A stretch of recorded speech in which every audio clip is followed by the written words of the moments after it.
Award-winning in-wheel time car talk show. Coming up, a look into the Tesla Cybertruck from Zach Dole from U.S. News and World Report. I'll give you my thoughts on driving the 24 Alfa Romeo Giulia Quadrifoglia, and don't be too jealous with that 500 horsepower under the hood.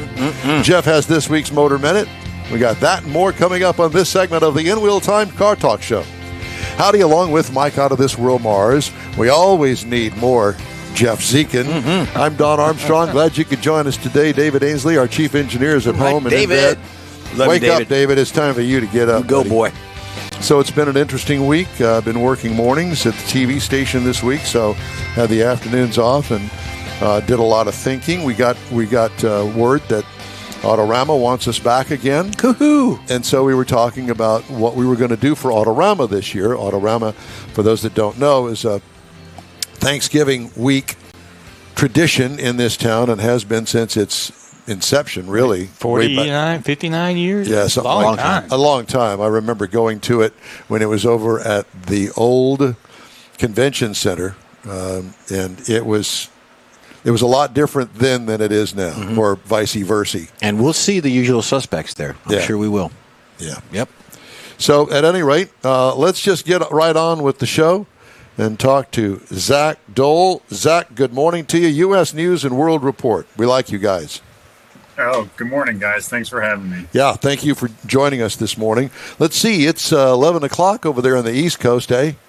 Sure is, yeah. Beautiful day here. Got my coffee. I'm having a good morning. Coffee? I thought that you had already gone to the deli and ready for lunch. Yeah, well, I've got maybe a couple beers ready to go. Now you're talking. Yeah, now you're talking. To speed up the segments for him. Yeah, exactly. So I don't know about up there. I would imagine you have the same experience that we do. You're seeing your first Tesla Cybertruck coming down the road, and you're going, what in the world is that? Wait, it's a Tesla Cybertruck that we've heard about for years. We've seen pictures of it. Well, it's now rolling down the road, and it's just as weird as ever. It certainly is. I vividly remember the first time I saw one, and my head was on a swivel. It's like nothing else on the road. And, we were able to get our hands on one for testing, and it drives kind of like nothing else on the road either.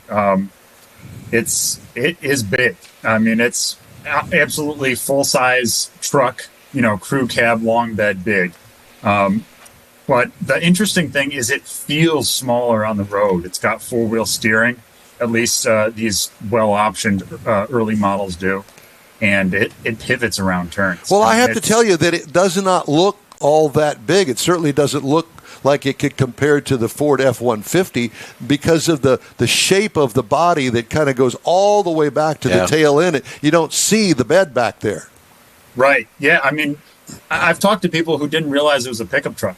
They just thought it was an SUV, just kind of an unusual vehicle. But yeah, I mean, beneath that long sloping rear roof line is a 6-foot bed. It's got that powered tonneau cover. They call it the vault. I was surprised. I put a bunch of stuff back there, and there's even a in-bed trunk, if you will, a waterproof compartment underneath that. So, I mean, you could really load this thing up with gear and do whatever you want. I don't know. Go out to your favorite you could be the king of weird, is what you could be. There you go. Yeah, for sure. It's an acquired taste. I'll say that. Now, is the dash similar to, say, a Model 3 or a Model Y? It is. Yeah. If you've been in a Tesla before, maybe you're a current owner. The Cybertruck is kind of refreshingly similar inside. You've just got that one giant screen in the middle. If you're new to the brand, it's going to be an adjustment. It's a lot going on. You swipe up and down to change gear, drive and reverse. All the controls are on that touch screen. It's really kind of distracting at first. Once you get used to it, it's not that bad, but it's a lot going on for sure. Now, how is the price on the thing? Yeah, so this is the interesting part. It originally, they were years ago, it was claimed that there was going to be like a $40,000 one, and I don't really see that happening anytime soon, if ever. The one we tested was $101,000. Oh, yeah, Foundation Series. Tesla's kind of been playing around with the pricing. There was the most recent base model was like 79,000. Now it's up to 99. And just a month ago, there was a rear-wheel drive model that, for very limited time, was advertised on the website at around $60,000. But that has since been removed. So it's kind of like, your best guess as to where the pricing is going to be on these things. is this a fluke? Is this just going to last for like a little flash in the pan here, last for about 5 years and then be gone? I don't know. I mean, it seems like there's enough demand on these. Tesla has a fantastic supercharging network. As far as electric vehicle experience, I think they have the best one. It's the most comparable to driving a normal car. It's less headaches. But yeah, this is an expensive vehicle. I mean, full-size trucks will be, you can easily option some Ram 1500s to $100,000. Easy. Yeah. What is the range on that? Is it compared to the Y or the X or the other comparable in the Tesla line, or is it above average overall? It is kind of in the middle. This one is 318 miles now. I believe with a different tire and wheel package, it can go up to 340. Yeah, they're pretty big. So it's but if you go to the Cyber Beast, the top level, you get 300. So I don't know. It kind of changes around. I think 300 is kind of like the bare minimum. If you want to buy an EV, it really should be kind of around that range for most people. Any less, and you're going to have some headaches. Depending on where you live. Yeah, does it compare? Can you compare it to, say, an F-150 with a EcoBoost 6-cylinder in it that is turning out 350 horsepower? Can it compare to that? Can it tow? It's Can blow it the haul? doors off that. It'll blow the doors off that. Yeah, I mean, from an acceleration, it can tow 11,000 pounds. It's going to make that experience so much easier. The trade-off is the range. People have tested this before. You can almost have your range when you're towing something that heavy. So, it's a great leisure vehicle. I don't know if it'll be used as intended for serious off-roading or heavy-duty towing or anything like that. Well, I have to tell you, this has given me a great, brilliant idea. Uh-oh. Of course, it's brilliant in my own mind. But, we're down here in Texas, Zach. And I have to tell you, we got lots of cowboys down here, and a lot of them pull a trailer with a horse or two in it. And we got the rodeo coming up in spring break time, February, March. And I'm thinking, if I were a smart man, I'd go out and I'd find me a little manufacturer, a designer manufacturer to make me a horse trailer that kind of complemented the shape of that there Cybertruck. What do you think, Zach? That sounds like $1 million idea to me. Yeah. And you put Longhorns on the front of the hood. There you go. Now, I'm thinking, that wouldn't surprise me with some 20-year-old Let's do it. guy on the rodeo circuit, bull rider or whatever. He's got his horse, he's got his car, our truck, and now he's got him a trailer to match. And his horse is dressed up like the old days where he's got the metal and the horse has got the hood on it. Chainmail. Yeah. Yeah, I like it. What do you think? I was I didn't have the highest hopes going into it, but I was pretty impressed with this thing. The highs are pretty high. It's fast. It's very comfortable to drive. It has air suspension, but the lows are kind of low. The rear visibility is very poor. That tonneau cover, when it's in use, completely covers the rear window, so you have to use a camera on the screen. Yeah. So is it very tall? Is the height like behind you? It's kind of hard to tell. Yeah, it's got some weird proportions for sure. There's a lot of room for a small car to hide. I'll say that. The only thing I was wondering about, when you build the trailer to kind of match it, you might have to use those little Shetland ponies instead of a full size horse. No. It's going circus ponies. It's going to enhance the aero of the Cybertruck. So it's just going to continue on up and out the back, and then we can have a little sloping roof back there to put Zach's beer and little umbrella stand back there. There you go. Hey, throw a battery pack in there and you can double your range or something. Well, that's why on the trailer, 12 spare battery. You can tow 12,000 pounds. That's where you put the generator. I'm just going to say that. We got to have us a gas generator back there somewhere. Yeah. Yeah, absolutely. Well, so do you recommend that somebody in the market for a half-ton pickup truck? I guess it's rated as a half-ton, huh? Yeah, I would say, hey, if you got the money, go for it. It wouldn't be my first pick. There's more affordable options. F-150 Lightning in the $60,000 range. If I'm looking for an EV pickup, that's probably the better starting point. Rivian R1T, a little bit more expensive than that. Yeah. But Zach, they're not selling the Ford F-150 Lightning. They've laid off half the plant. Yeah, and the new plant. If you want an F-150, I'm sure they'll happily sell you that one. I guess the variety is the spice of life. Yeah. You've got so many options now. You could go hybrid. There's some F-150 hybrids. There's fully electric. There's normal gas. I mean, we're in this kind of happy medium where you can do a little bit of everything if you want. So the Tesla's been out for how many years? Couple, 3 years now? That just truck? one model a year now. 1 mile a year now, and I haven't seen anything on like the pre-owned lots, the used car lots. No, you don't see no, any it's a of little those. bit. I would imagine that Little they'll start early. arriving Early? 2 Okay. to 3 year mark on Yeah. that. I in the state of the automobile industry today, man, the competition is about to turn really rough because all the at least domestic manufacturers, they're all scrambling to figure out how in the world are we going to sell cars to stay in business, because the EV market, not that it's gone away, it's not gone away, but the proportion of people that are actually buying EVs as opposed to going traditional gasoline or hybrids, which seem to be the hot thing this week. I mean, they're making everything that they possibly can to sell right now, and lots are full because we've got interest rates and, let's not forget, pricing. And prices are through the roof. Interest rates are up. I don't know what they're going to do. I got a feeling that somebody may be filing for bankruptcy soon.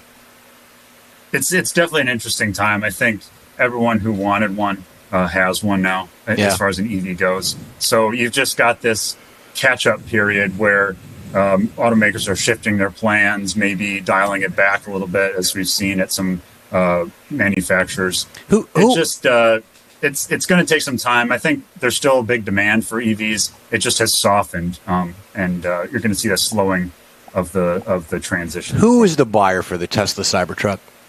Yeah, that's a good question. I mean, you have to have a pretty good salary. $100,000 is a lot to pay for one of these.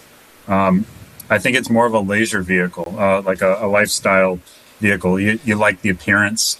Maybe you're a fan of Elon Musk himself. You kind of it's something to be seen in. Or unique. It can also do the work. But I think for the money, you're better off buying a different full-size truck if you really want to do the work.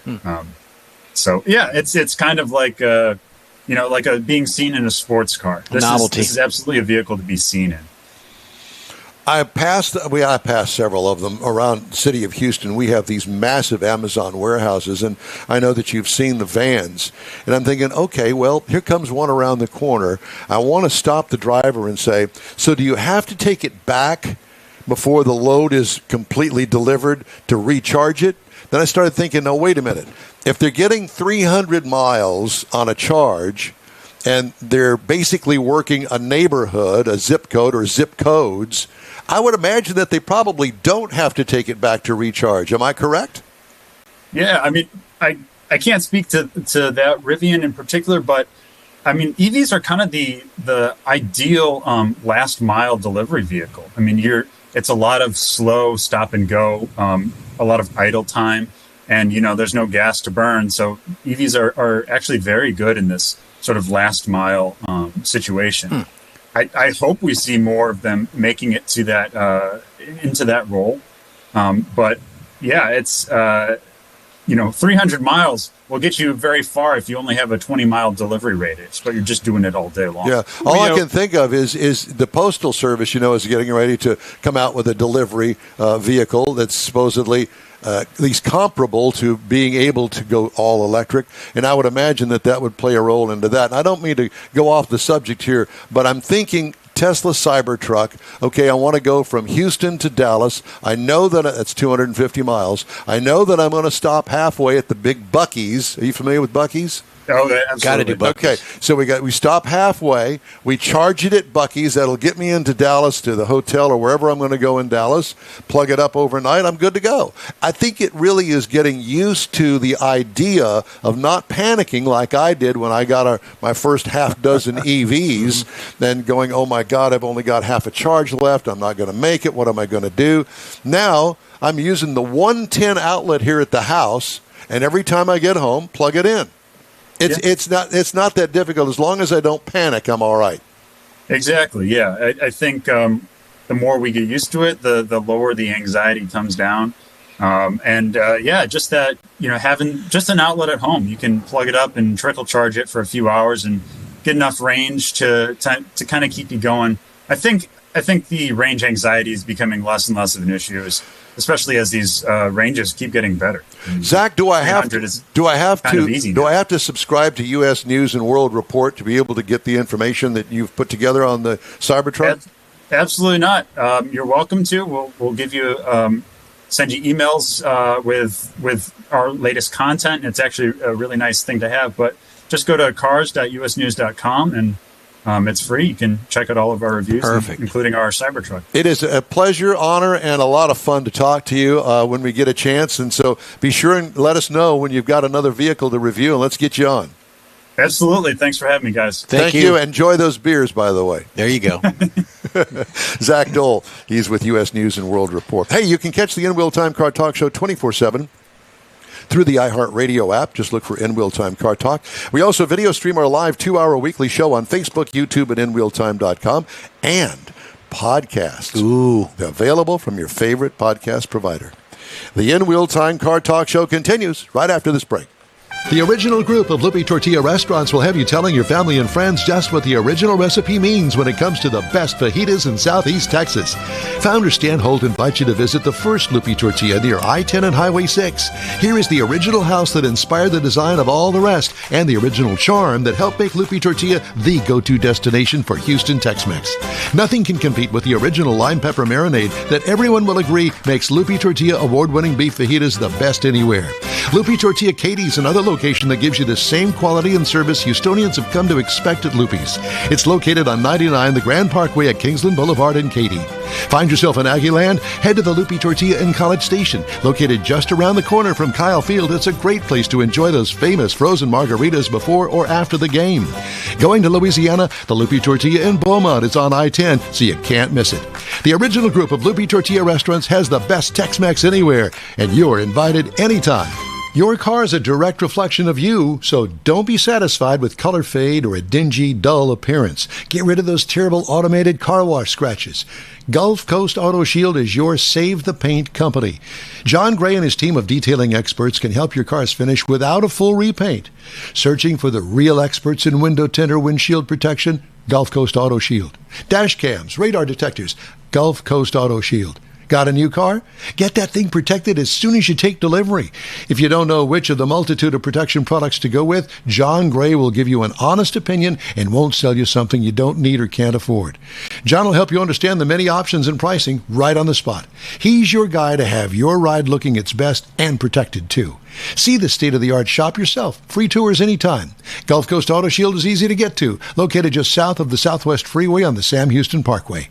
Gulf Coast Auto Shield, full-service luxury car care today, and online at gcautoshield.com. It is the In-Wheel Time Car Talk Show. We'd like to welcome you back if you slipped away to maybe grab a cup of coffee. I slipped away.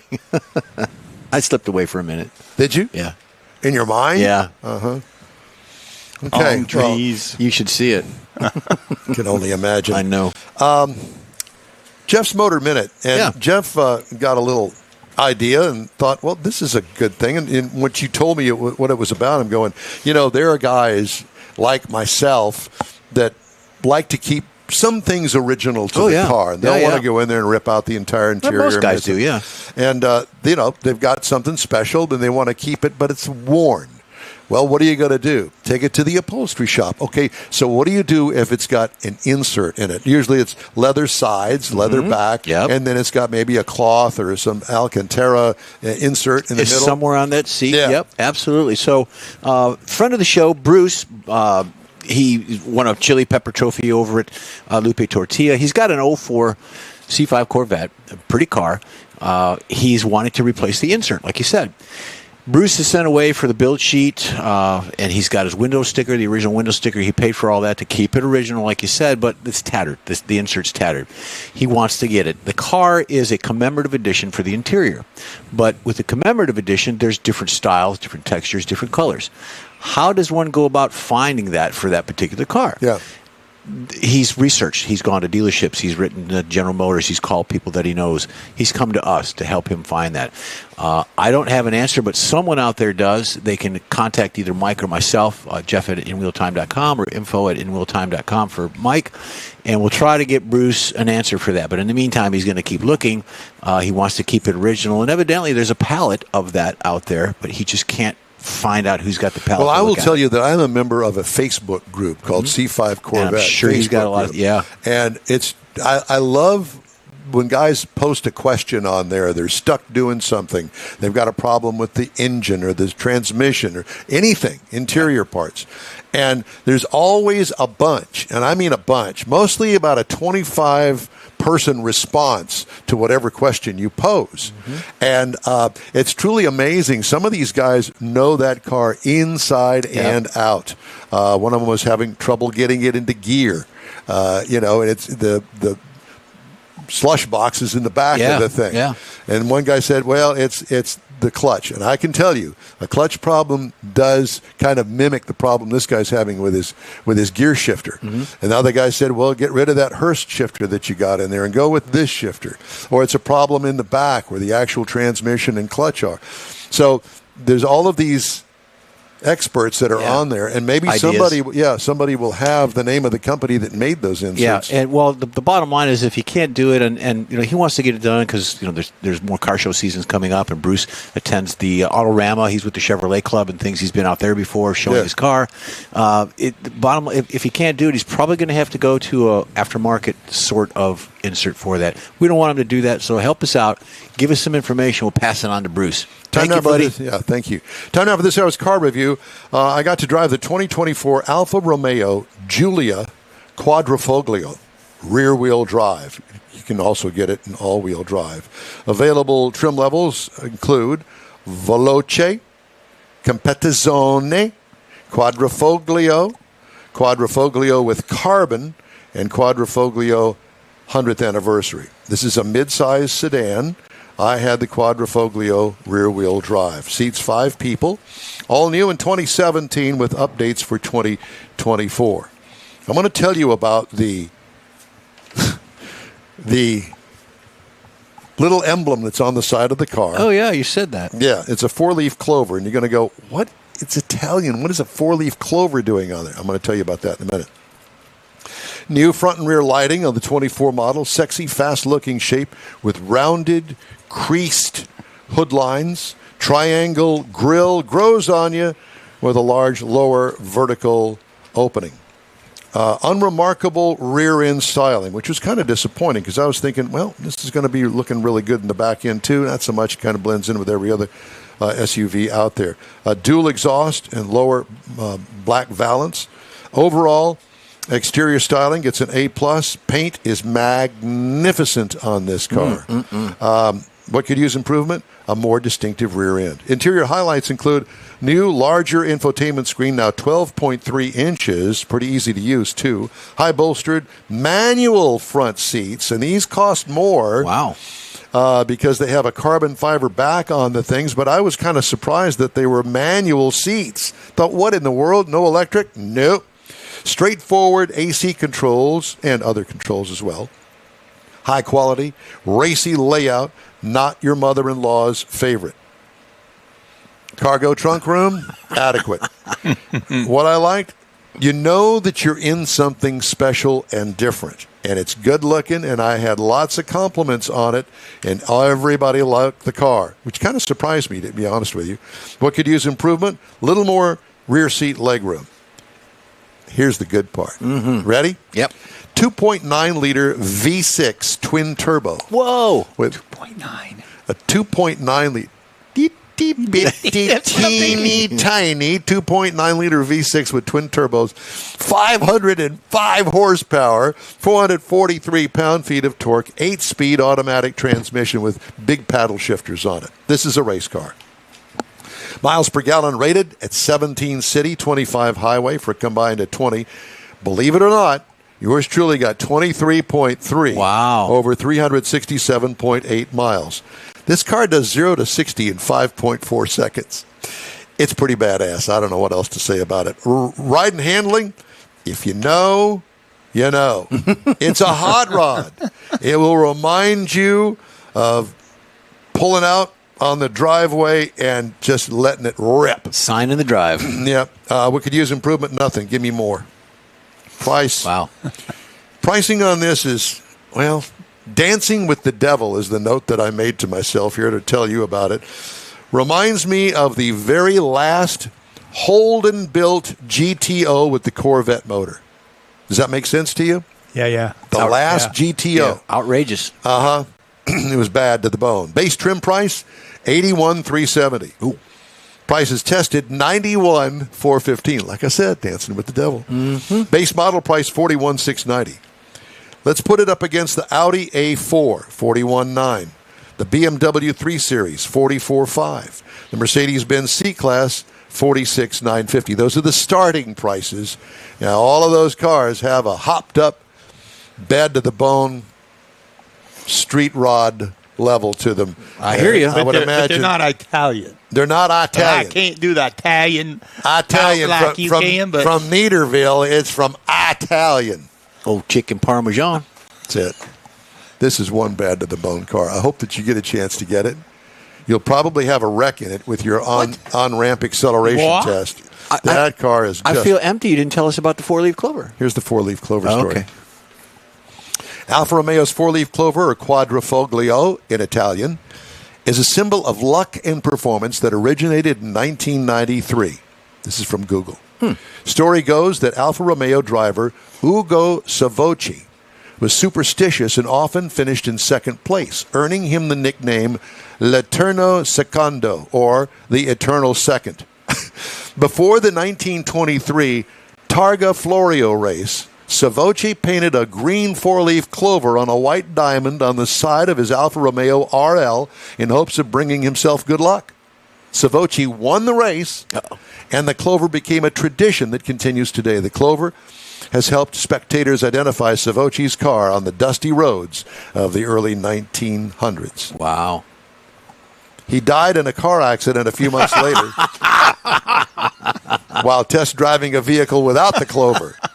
After his death, the team became superstitious and began requiring all of their racing vehicles to have the clover badge before taking to the track. Today, the clover is still a symbol of Alfa Romeo's racing history and high performance and is featured on the Quadrifoglio models. Is that where we get leprechauns from? That's it. That's exactly You where push it is. it and you get a leprechaun?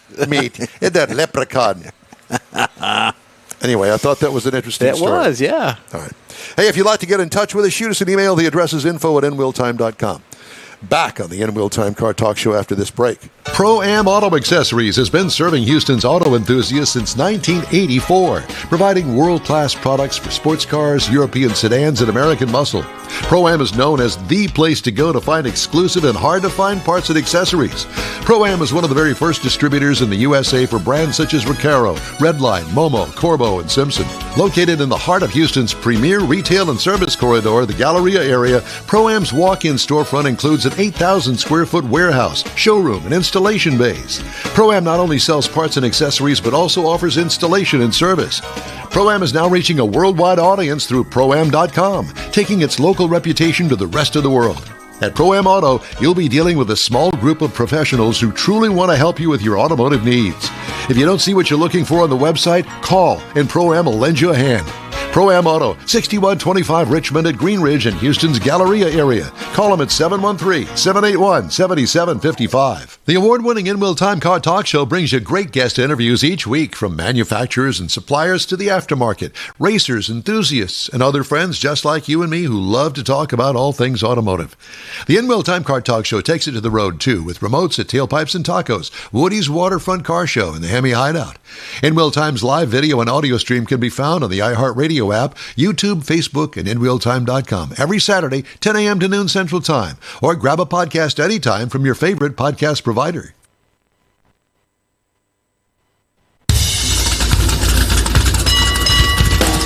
Okay, so I realized that I don't know what I'm doing.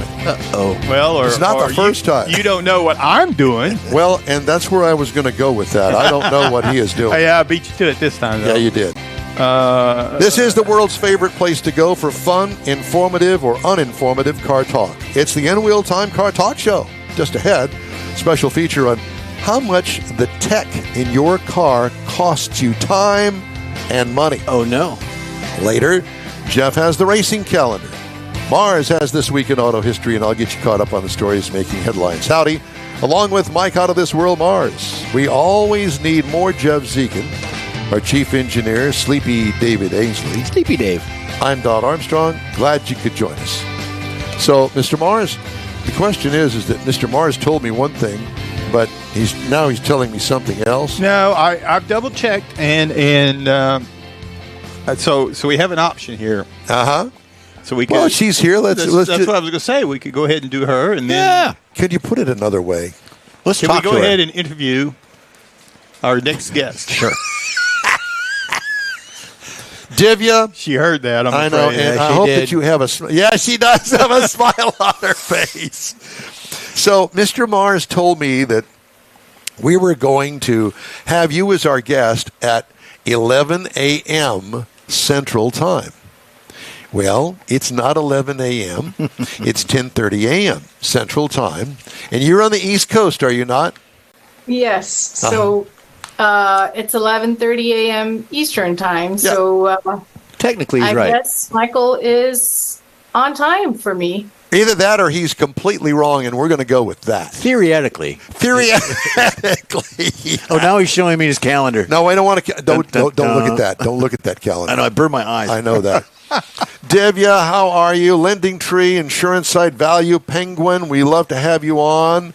And Thanks for you having me. piqued my interest when Mars said insuring and operating a Tesla Model Y is at least $1,000 more expensive on average than a gasoline-powered car of similar size. Wow. And you're using the RAV4 XLE for comparison. Yes. And did we know this? Did we kind of know this? Didn't want to pay any attention to it, or Didn't care. Well, you know, when you go into the electric car buying process, especially if you go into a Tesla showroom and they do the sales pitch, one of the things they tell you is, hey, it's going to cost you a lot less in terms of fueling charges, right? Mm-hmm. And that's actually true. It's 142% cheaper to fuel an EV, a Tesla Model Y, when compared to a Toyota RAV4. And when you're talking about fueling a Tesla all electric, you're talking about using electricity. That's that's using the fuel. electricity. Yeah. And, like charging the battery to run Correct. how many miles you need it to run. And obviously, gas prices are always going to be more than electricity prices, even if you're charging your EV at a public. I was going to say pump, but that's not Station, quite what yeah. it is. It's Pump station. works. No, we got it. Yeah. But the reason why Teslas and generally EVs remain that much more expensive is just insurance costs. And that tends to be the big elephant in the room that, when people are making these buying decisions, they're not thinking about. Except right now they are, because everyone's insurance costs are going up. And before you buy an EV, people are starting to ask the question, how much more is it going to cost me in terms of insurance? And, I saw that report that Tesla sales are going down. And a part of me started wondering if insurance might be behind this. Well, not totally, I would imagine, Not because totally, but it might be one factor. I Yeah, would because let's face it, I mean, Teslas, generally speaking, are more expensive than a gasoline-powered car that has the same attributes, 4 doors, it gets down the road, and that sort of thing. But I can imagine that the insurance would be more on a Tesla because it costs more to buy it. Yeah, it does. And, but then we looked at other EVs, and Teslas in general are 31% more expensive Oh, than my. brand EVs. So then we started wondering why. And, I started thinking back about our previous conversations about this. And, what you said, there is really no other aftermarket parts for Teslas. You have to use OEM parts or Tesla parts. You can't take a Tesla into a regular body shop. They're probably not going to repair it for you. You have to go to a Tesla certified body shop. And all of this just adds up to the costs. And really just a small ding on a Tesla, it becomes a very expensive repair. We did the math, and I think on average Tesla costs like $950 to repair compared to less than $500 for a gas car. I'm just talking an average. So, when it can add up. If you crash your Tesla and the battery gets dinged, that's like a $20,000 repair easy. Yeah. And more often than not, the insurance company is just going to total the car because they don't see value in dropping $20,000 to replace a battery, for example. Well, it is a plastic car. And I use the Corvette as an example. I remember when I was working at a Chevrolet dealership, the rate to repair a Corvette was twice as expensive as it was the repairing a metal car. And I would imagine the same holds true for the Tesla. It's a plastic car, and it takes different technology, different pieces of equipment to repair it, much less having to buy OEM replacement parts if that's what you need. Yeah. If you need to replace the whole fender, well, it's going to cost you because you got to buy it from the manufacturer, as opposed to, you own a metal car, you want OEM, or do you want Chinese replacement? Well, if I got a car with 200,000 miles on it and I'm going to replace the fender, just give me the Chinese knockoff. I don't care whether the gaps are right on it or if it fits perfect. It doesn't make any difference. Nope, just got to get to work in it. Yeah. But you look at the Cybertruck we were talking about earlier. Can you imagine what a fender for that would cost? That's a stainless steel truck. Right. Yeah. And, I find it interesting that they went the same route as DeLorean did with his car, and they do the stainless steel thing. And I'm not sure, is there an advantage, or is it just the look and the appeal of stainless steel? I don't know, just saying. I mean, I'm the insurance person, so I can't speak much to the look and appeal of a car. My primary concern is it going to cost me a lot of money for insurance? And in reality, I was talking to some colleagues who are in the insurance space, and they were telling me that for an insurance company, the risk rating for a Tesla is just below a performance vehicle. So it's really interesting you brought up the comparison with the Corvette or the DeLorean, because they were technically, and they still are, performance vehicles. So we did a comparison with a Toyota RAV4, which, in my mind, because the Tesla Model Y is kind of like a family car. It was promoted that way when a lot of people bought it, but they're still being insured like a performance vehicle. And I've ridden in a Model Y with my friend, and I can see why their insurance rates are so high, because I feel like people behind the wheel rely too much on the self-driving capabilities and driving assist, that they're taking unnecessary risks behind the wheel. They're not really checking both sides before they turn because they say the car turns for them.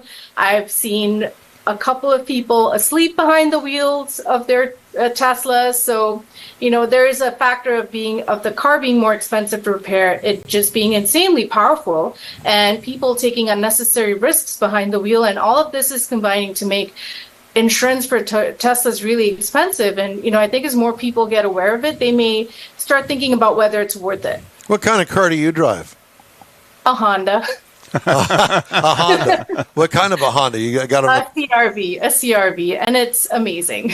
Yeah, it's funny you should say that, because a pilot friend of mine is going to go out and buy a car today. And I said, well, what do you want? He says, well, my wife wants the Honda CRV. And I said, well, if your wife wants it, That's going to be the best car That's the you car can you buy. could ever buy, and she'll love you forever for doing it.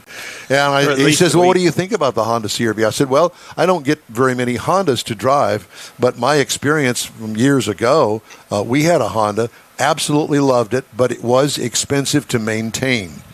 If you're going to play by the rule book and get the timing belt changed and do the oil the changes services, and all yeah. the services, it can be expensive, but it'll last you forever and ever. Well, that's how you get 300,000 miles out of Exactly, it. yeah. And that's when we gave ours to the granddaughter 220 something thousand miles on it and say, okay, here's your college car. But to Divya's point, I think that most people, when they get into the mindset of I'm going to buy me a new car, they don't really consider insurance. Hey, whatever it is, that's what it is, and I guess I'll have to buy it. Well, But- I can't call my insurance agent until he gets to work on Monday. I'm going Yeah. to buy my car today. Yeah, well, they've got ways around that too.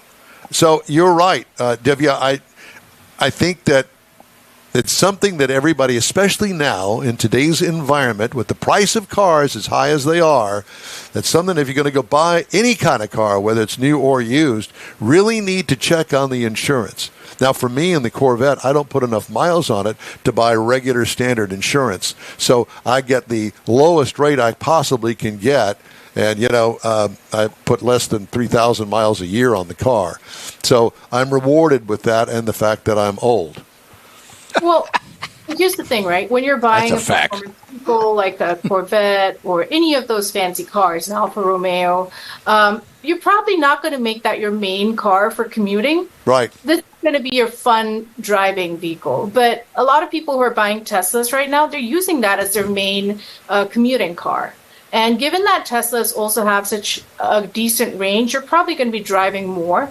And the more time you're on the road, the more chances of you getting into accidents.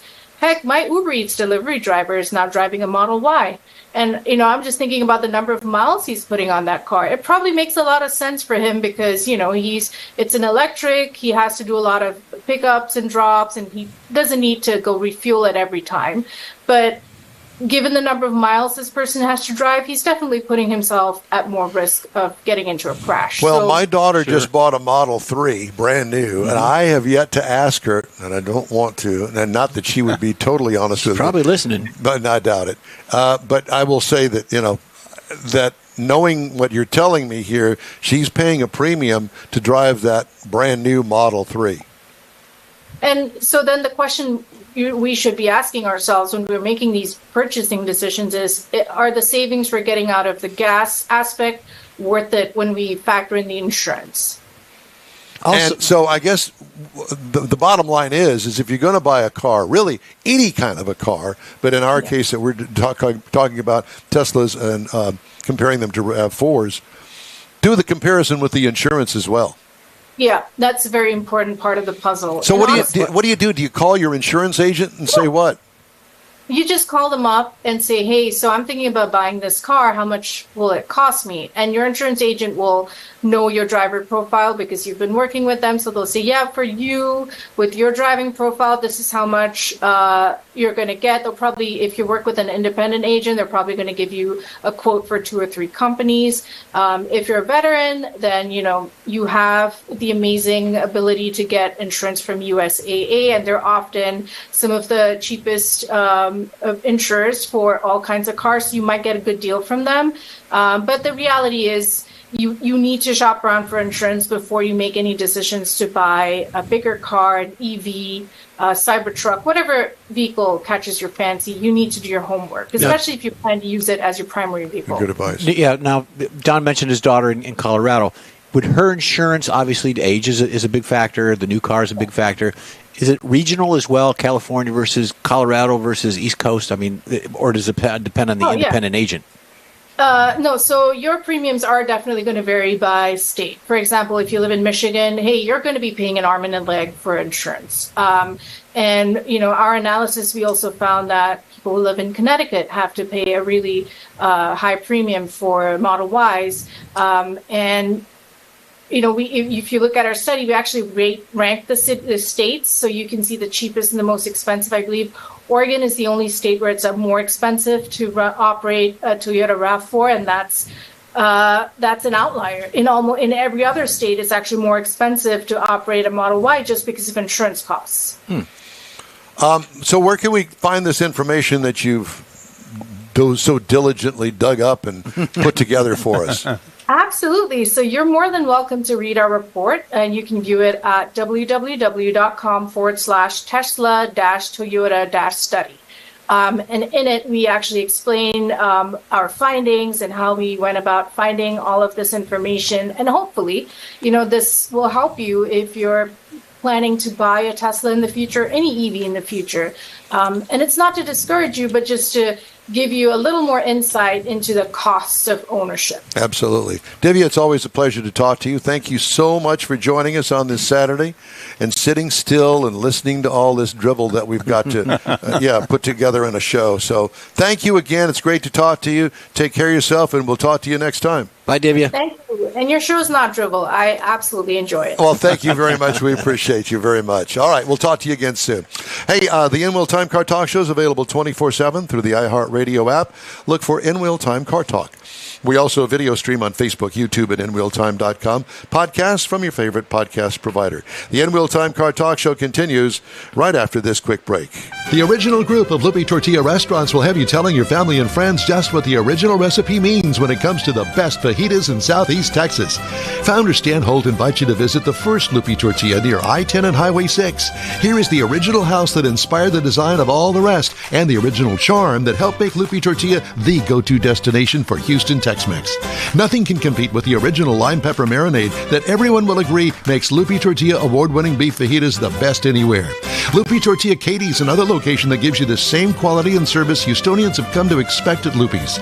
It's located on 99 the Grand Parkway at Kingsland Boulevard in Katy. Find yourself in Aggieland? Head to the Lupe Tortilla in College Station. Located just around the corner from Kyle Field, it's a great place to enjoy those famous frozen margaritas before or after the game.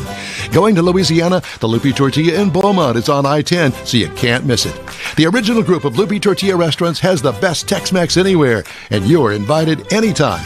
Your car is a direct reflection of you, so don't be satisfied with color fade or a dingy, dull appearance. Get rid of those terrible automated car wash scratches. Gulf Coast Auto Shield is your Save the Paint company. John Gray and his team of detailing experts can help your cars finish without a full repaint. Searching for the real experts in window tint or windshield protection? Gulf Coast Auto Shield. Dash cams, radar detectors? Gulf Coast Auto Shield. Got a new car? Get that thing protected as soon as you take delivery. If you don't know which of the multitude of protection products to go with, John Gray will give you an honest opinion and won't sell you something you don't need or can't afford. John will help you understand the many options and pricing right on the spot. He's your guy to have your ride looking its best and protected too. See the state-of-the-art shop yourself. Free tours anytime. Gulf Coast Auto Shield is easy to get to, located just south of the Southwest Freeway on the Sam Houston Parkway. Gulf Coast Auto Shield, full-service luxury car care today, and online at gcautoshield.com. You're on the In-Wheel Time Car Talk Show. Thank you very much for joining us on this Saturday for our live program. Airs every Saturday from 10 until noon live. Time now for the racing calendar, sponsored by Texas Muscle Car Club Challenge. Thank you, Texas Muscle Car Challenge. NHRA is off this week. They will be back on September 1st, which is next week. They're going to be at What's the big go? It's the Indianapolis, yes, the big go. NASCAR is at Daytona International Speedway today. It's going to be on NBC. The Nobody Cares television network. And it's going to be on tonight, 7:30 p.m. Tickets are still available, Mike, if you want to take your granddaughters. IMSA is off until the 25th. Indy is off also. And the big one we're talking about, Mike, is the Formula One, the Heineken Dutch Grand Prix. Ooh, hey, beers to everybody. Yeah, and you know what? The trophy is actually a wooden shoe stein that you can pour beer in. It is not. It's a wooden shoe, yeah. Is it really? And you walk down the street. No, I'm just kidding. But there is. It's the Heineken. I thought it would be a stein. It could be a stein. A stein of beer. Stein Heineken. I like wooden shoes better. Well, okay. Put a little tap things on them. That'd be good. Yeah. So that's your racing. Who was there it that put his finger in the dike and plugged up the hole? Little Boy Blue? No. No. Because he needed the money. I don't know. Look. Hey, don't get me started. I know. I'll go down that wrong road. I will be right laughing there. so hard I cry. When All Jason right. does it, I cry. Time now for the Auto History Report by Michael J. Mars. Michael J. What is it? Michael A. Michael A. AJ. I like whatever. Michael J. All right, this week on August the 18th, back in 1904, the Cadillac Automobile Company was founded in Detroit, Michigan. You were there, Jeff. Yeah, we're just going to leave the shot up the whole rest of the show. Yeah. And I did not realize this, but that actually Henry Ford got into an issue with some of his investors and decided he was going to get out of that part. So the investors took that part of the company and they got What part of the Ford Motor Company that he had at the time. Yes. And they actually took that and got with Henry Leland, who actually brought that company, and that's how it actually became the Cadillac Company. And he was a machinist, so he's the one that ended up taking it over. And one of the big things that Cadillac did, besides being known for fit and finish, because he's a machinist, so everything had to be very precision, and that carried on into their level of quality that they have this day. And one of the things they did, I did not know this, but they introduced the first electric starter in 1912. Got rid of the hand crank. It was a Cadillac thing that they did. Yeah. And so that's one of the 1912 models right there. Then on August the 19th in 1909, they had the first race at the Indianapolis Motor Speedway. Now, this was not the Indianapolis 500. This was several races that happened before that, and the track was really a dirt track. And it caused a lot of problems, a lot of crashes. There was a lot of people got killed, 2 drivers, 2 mechanics, 2 spectators got killed in one race. So that's when they decided to fix the track, and that's when they laid the bricks on top of it, and hence it became the Brickyard from there. I'll be darned. August 21st, 2002, the last Ford Escort rolled off the assembly line. I was going to say Escort Go. Yeah. It's a slow car. So I did not realize it. They sold over 20 million of those units across 6 generations under that nameplate. Of course, some of them in Europe were a little bit different, but it was actually created to replace the Ford Pinto after it blew up and stopped the world and caused all those issues. And it actually was one that helped begin the compact car market. Then on August the 23rd in 1989 is when Toyota introduced the Lexus brand. I didn't realize it. It just seems like Lexus has been here forever. Nope. And their first vehicle was a 4-door sedan, an LS400. It still is a good-looking car. Yeah. It really is. I mean, it looks like an executive type level car. Well, it is. It was. They spent $1 billion getting this thing started. Wow. And so it's quickly become known for its reputation of excellent build quality. And that is this week in automotive history. Well, I wanted more. Oh, well, Don't tune in end it next yet. week. Tune in next week for there you more. go. there you go. Let's see. Let's do some headlines, shall we? All right. Got a couple of recalls to tell you about. One is Continental Tire. And we don't have a car matched to this, but if you have GX Pro Contact GX AO tires, size 255 35 R19. The design of the tire may cause excessive heat buildup, resulting in belt separation and a crash. That's not good. No. So if you got Continental tires, go and see if it's Pro Contact GX AO, and chances are it's going to be recalled. They're going to send you a letter if it's been registered properly. Yeah. Okay. Let's see other recalls. Obstructed tail lights on the Jeep Wrangler for 2024, probably because of the spare tire hanging on the back end of it. That'd be my guess. Wow. BMW recalling 720,796 vehicles in the U.S. over concerns of a short circuit. An improperly sealed electrical connector on the water pump may be exposed to water and short circuit. Recall includes some crossovers, including the X1 and X5, along with some 5 Series sedans, among other models. Now here's a whole litany of them. Insufficient welds on the child seat tethers, Jeep Grand Cherokee 2024. Lexus UX Hybrid for 2025, loss of drive power from damaged wiring harness. Ow. That's not good. Cadillac Lyric 2324, loss of brakes from unexpected ABS activation. Loss of drive power from undetected low battery. Ford Maverick 2022. Steering column assembled with incorrect bolt on the Ford Transit 2023 to 24 model. What would... never mind. I need one I'm of not these. even going to ask Can that you run down to question. Home Depot and get me like 10,000 of these? Incorrectly routed brake hose may leak on the Mercedes-Benz AMG GLB 35 for 2024. Here's Ford again.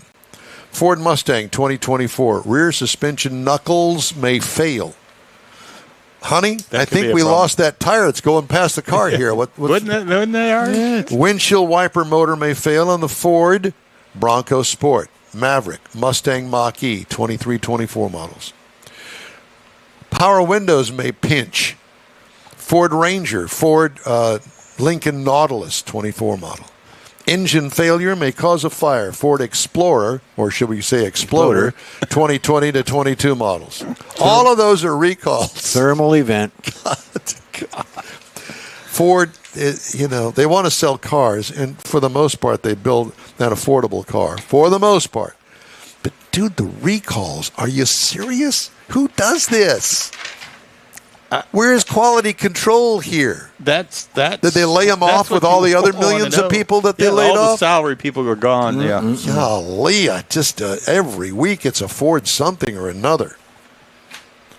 All right. It is. Speaking of Ford, as recently as last year, Ford Motor Company's electric vehicle strategy seemed clear. Quickly expand production of hot-selling early offerings while launching second-generation models, such as three-row crossover and full-size pickups, and most importantly, make money doing it. Today, meaning yesterday, that part of Ford's business is falling deeper into the red. 2/3 of the jobs at the Detroit area plant building F-150 Lightning have been cut. The three-row crossover is dead. And the automaker's next consumer-oriented EVs won't reach dealership showrooms for at least 3 more years. Wow. How's that working out for you? Ford will now focus its efforts on hybrids, as well as a flexible EV platform it will use to introduce a midsize pickup in 2027. Sound familiar, GM? Platform developed in California under the leadership of former Tesla engineers also is expected to underpin small electric crossovers. Company pushed back production of its next-gen full-size pickup for the second time this year, now to late 2027. Ford's change in direction will be costly. The automaker on August 21st said the shift could cost up to $1.9 billion, including a $400 million non-cash charge related to canceling the three-row electric crossovers that it most recently had planned to build at Oakville Assembly in Ontario, Canada. Wall Street investors remain bullish, however, despite the short-term profit reduction. Really? Yeah.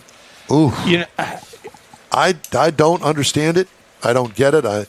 We sit here and talk about the auto industry all the time, but things like this make you go, man, this is very reminiscent to me of the manufacturer going bankrupt, and most recently Chrysler.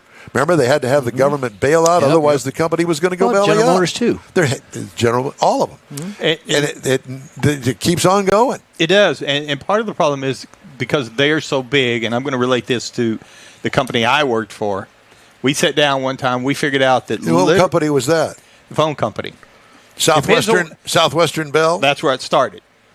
But we figured out that by the time we got to the national organization, got up to the AT&T, we figured out at the time that they could stop collecting bills. People could stop paying their phone bill. And literally, it would take almost 3 years for them, for all the process and stuff to catch figure up. out. Yeah, that they're broke. Jeez. Hey, we'd love to hear from you. Just shoot us an email. The address is info@inwheeltime.com. Time now for a quick break.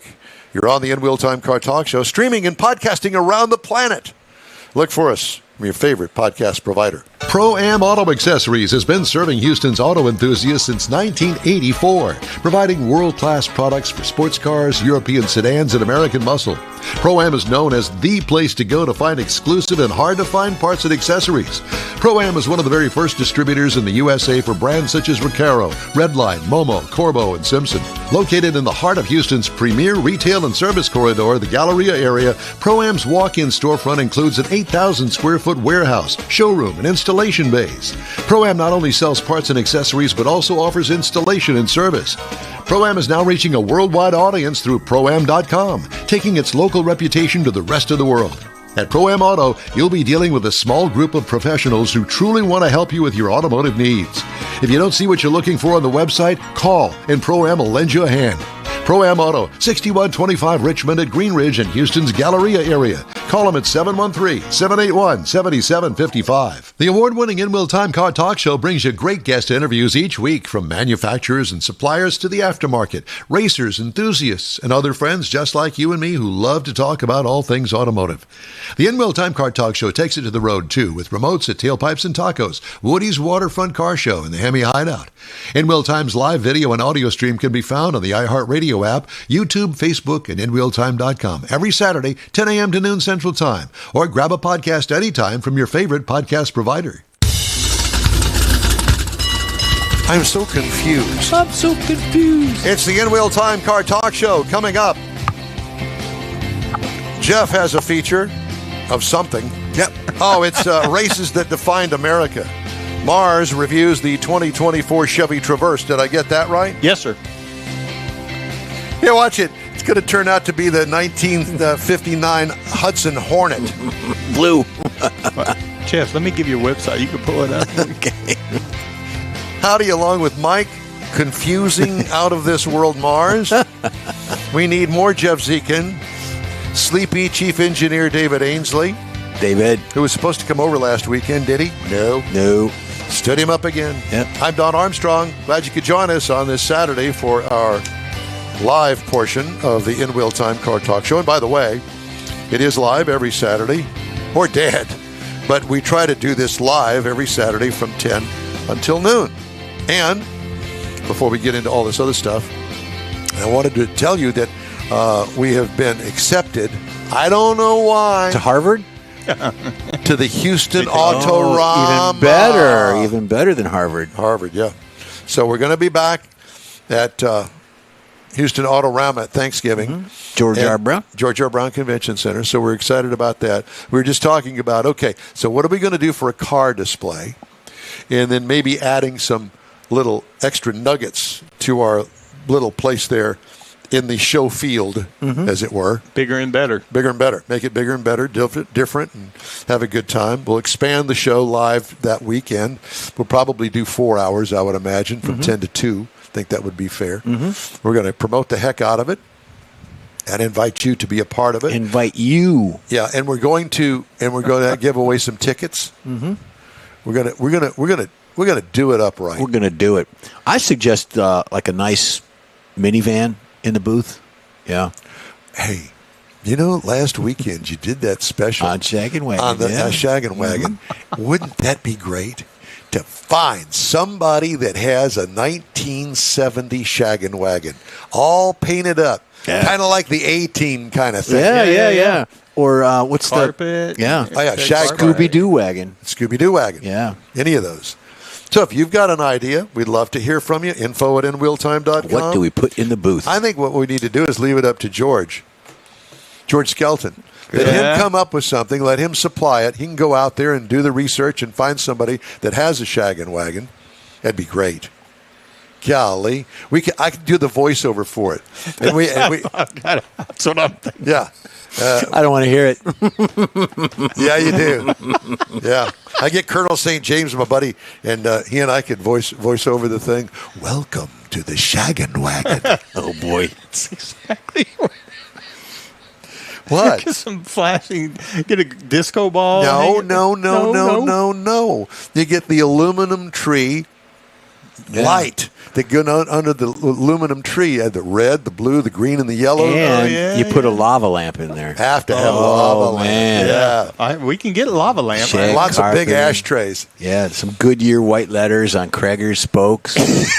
Yes. You bet. I'm flashing back right now. Or we could try to find Danny Edmondson's white Ford Econoline that had been totally ragged out. It was a delivery van, white, and there was not one thing in the back, nothing, except scraped off paint from them delivering whatever they delivered out of that thing. Yeah. They did have 2 seats. That's not my phone. Is that yours, Jeff? Yeah, it is for some reason. Huh. That's Well, be probably darned. some sort of cyber call. It could be. That's somebody with a shaggin' wagon. Just Shaggin'. called me. Oh, maybe that's what it. They're going to donate it Could to be. us. Great. All right. I had a little. Well, we can do several things here. Let's try them. All right. First one is the serious thing here that we've got vehicle complexity on inboard safety systems inside cars, or we could do Hemmings.com sold cars roundup. I think I know which way this is going to go. Let's go to lunch. Okay. Let's do Hemmings. Mars, whatever Get you- you're doing down there, you're going to have to pay attention. I am If we're paying. gonna- I'm Get your sending- scorecard. Stephen Roos sent a message. I'm returning him a favor. Oh, okay. All right. Well, hey, Stephen Roos would have the shag and wagon. That's probably why he's Ah, Stephen that's Roos it, and I yeah. went to high school together. I keep up with him on Facebook. He doesn't know it. I'm a stalker on there. Oh boy, Well, that's we why won't- we're going We to won't need tell him. No, don't tell him. the white beat up van, the creeper segment. Danny Edmonds. Yeah, well, we were creepers at 17, 18 years old at the time, I guess. That would make you a creeper. But there was a lot more going on than that. Trust me. Okay. And speaking of creeper wagons, this one we're going to start off with you, Jeff. All right, we got a This is scorecard. right up your alley. Streaker. Okay, so My- Hemmings sold car roundup. These are cars that were sold online through Hemmings.com. And there's all sorts of different cars, not necessarily collector cars, but people cars, our kind of cars. Mm-hmm. Picture in your mind, if you will, a 1987 Chevrolet Caprice Classic wagon. Oh, That's brown. It's brown and it's got the white wood trim Be on the side. still my heart. Uh-huh. So what do you think an 87 Chevy Caprice Classic would go for? Now, this one has the wire wheel covers, okay? It's all gussied factory, up for a yeah. Chevy. Yeah. It's got the roof rack on it. But it's a Caprice, so it's the top of the line from Chevrolet. What do you think that they're getting for? Now, I don't know what the mileage is on it. Clearly, it's got miles on it. 1987 Chevy Caprice Classic. $12,000. $12,000. Mars, what do you think? I'm going to step up to 16. 16. Well, I'm going to tell you the actual sold price was $8. $4,700, Jeff. I could have bought 3. You could have. Yeah. For the price that you I want were- to see that puppy. There it is. It's gorgeous. It is gorgeous. Look at that. All right. Now let's put your mind into a $4,700. 1979 Jeep CJ5. And I had one similar to this. 79. I bought it off of the showroom floor at Archer Jeep on 59 the Southwest Freeway. It was white with a black interior. No air conditioning, no radio, 4-speed manual transmission. The locking hubs, get outside, get out there, and turn the hub to lock it up, right? Jeep. It's a Jeep. It's a Jeep, and this is the 79. this is old school Jeep, but it was a brand new vehicle, 1979 CJ5. I'm going to go, again, $12,000. $12,000, and I will tell you that this one it doesn't say, but my guess is it probably had the Pontiac 4-cylinder motor in it because that's what they used at Right. the time. Okay, so what do you think? You said 12. Mars, what do you think? I'm going to say, since it's on Hemmings, it's got to be in pretty good shape. I'm going to say it's more of a collector. I'm going to go with 21. $11,445. Well, now you know why I don't have any cars like that. Yeah, that's why you don't Or a have any Jeep. cars. You have the in-wheel time truck. All right, let's go back to Chevrolet, but let's turn back the hands of time here, shall we? Okay. A 1966 Chevrolet Impala, 2-door, hardtop.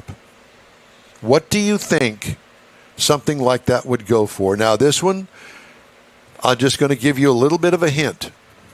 This one is fixed up, gussied up pretty nice. It's not a show car, I don't think. It's got Kragers and white letter tires on it. It's red. It looks like it's got a beige interior, which is all wrong, but whatever. 66 Chevy Impala. What do you think it sold for? $27,000. I'm going to say 66 are rare. you're pretty close. I would, but I have to drop back down to around 22. How about 37,000? Ooh. Somebody wanted that car really bad. Yes, they did. Okay. And we don't know the actual interior look and all that Now stuff. this is up my alley. My dad, when we moved down here in 1962, decided that he's got a brand new job. He's making some money. Mom was going to drive a nice car. So we go down to DeMontron Buick on OST, and Dad buys a 1962 Buick. But it's a Buick LeSabre, the cheapo. But it's a Buick. It's new. And it's new. This one here is a four-holer 1962 Okay. Buick Electra Deuce and a Quarter. What do you think that car, and it looks magnificent. It looks like it just rolled off the showroom floor. It's a two-door hardtop 62 Buick Electra Deuce and a Quarter. I'm going to say 18. I'm going to go for 10. $28,350. It's All the money for that. It's a Man. nice car. There it is. What Okay. What do you do with it? Now here's another station wagon for you, Jeff. All Pay right. attention, No, I like that one there. Ooh. Yeah. Jeff. For you, Okay. a 1952, the year you were born, 1952 Pontiac Chieftain station wagon. Whoa. It's got some wood on it. It looks fantastic. Wide whites, full wheel covers. It is nice, Jeff. I would help you buy this car if you would. I'm going buy to it. say it's a 50 year is 52. Yeah, 52. I'm going to say 52,000. No, I was thinking more like 32. $21,055. Look at this. Ready? I'm going to want it. You are going to want It's it. too bad it's already sold. Look at that. It's even got the sunshade. That's over a the hot front. rod tour car. And the wide whites, That's everything. a hot rod Yes, tour it car. And our last car of the morning is going to be That's nice too. another station wagon for Jeff. Look at that. Except this one Yeah. is a 19. It looks more of a Chevrolet to me, but you'll have to be the judge of that, not me.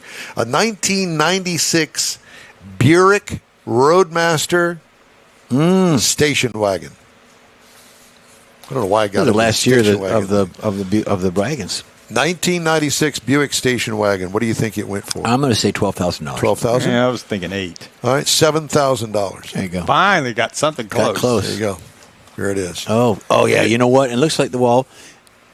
It looks like a Chevy. An Impala. Yeah, it does. The An Impala Impala. front end, and they made the SS Impala with that front end style. Okay, well, somebody's You can jacked see with it that then. there. No, it's probably right. Okay. All right. Hope you're enjoying this. We are. Stay at home. Get your scorecard out. I wanted to run this by you. This is a little more serious nature. Still fun to talk about. Vehicle complexity in onboard safety systems and the lighter composite materials introduced each model year are placing a strain on the auto collision repair industry, according to a new report. 40% of new vehicles' cost comes from the electronic components that give a car its safety, reliability, comfort, and autonomy. But despite collision warning, blind spot monitoring, adaptive cruise control, and adaptive headlights, advanced traction control, GPS navigation, and automatic parking, roughly 13 million car accidents occur annually involving 23.6 million drivers and vehicles. That according to this company, CCC. As a result, the advanced technology in vehicles contributes to a 60% increase in the amount of time it takes for cars to enter repair shops compared to pre-pandemic times.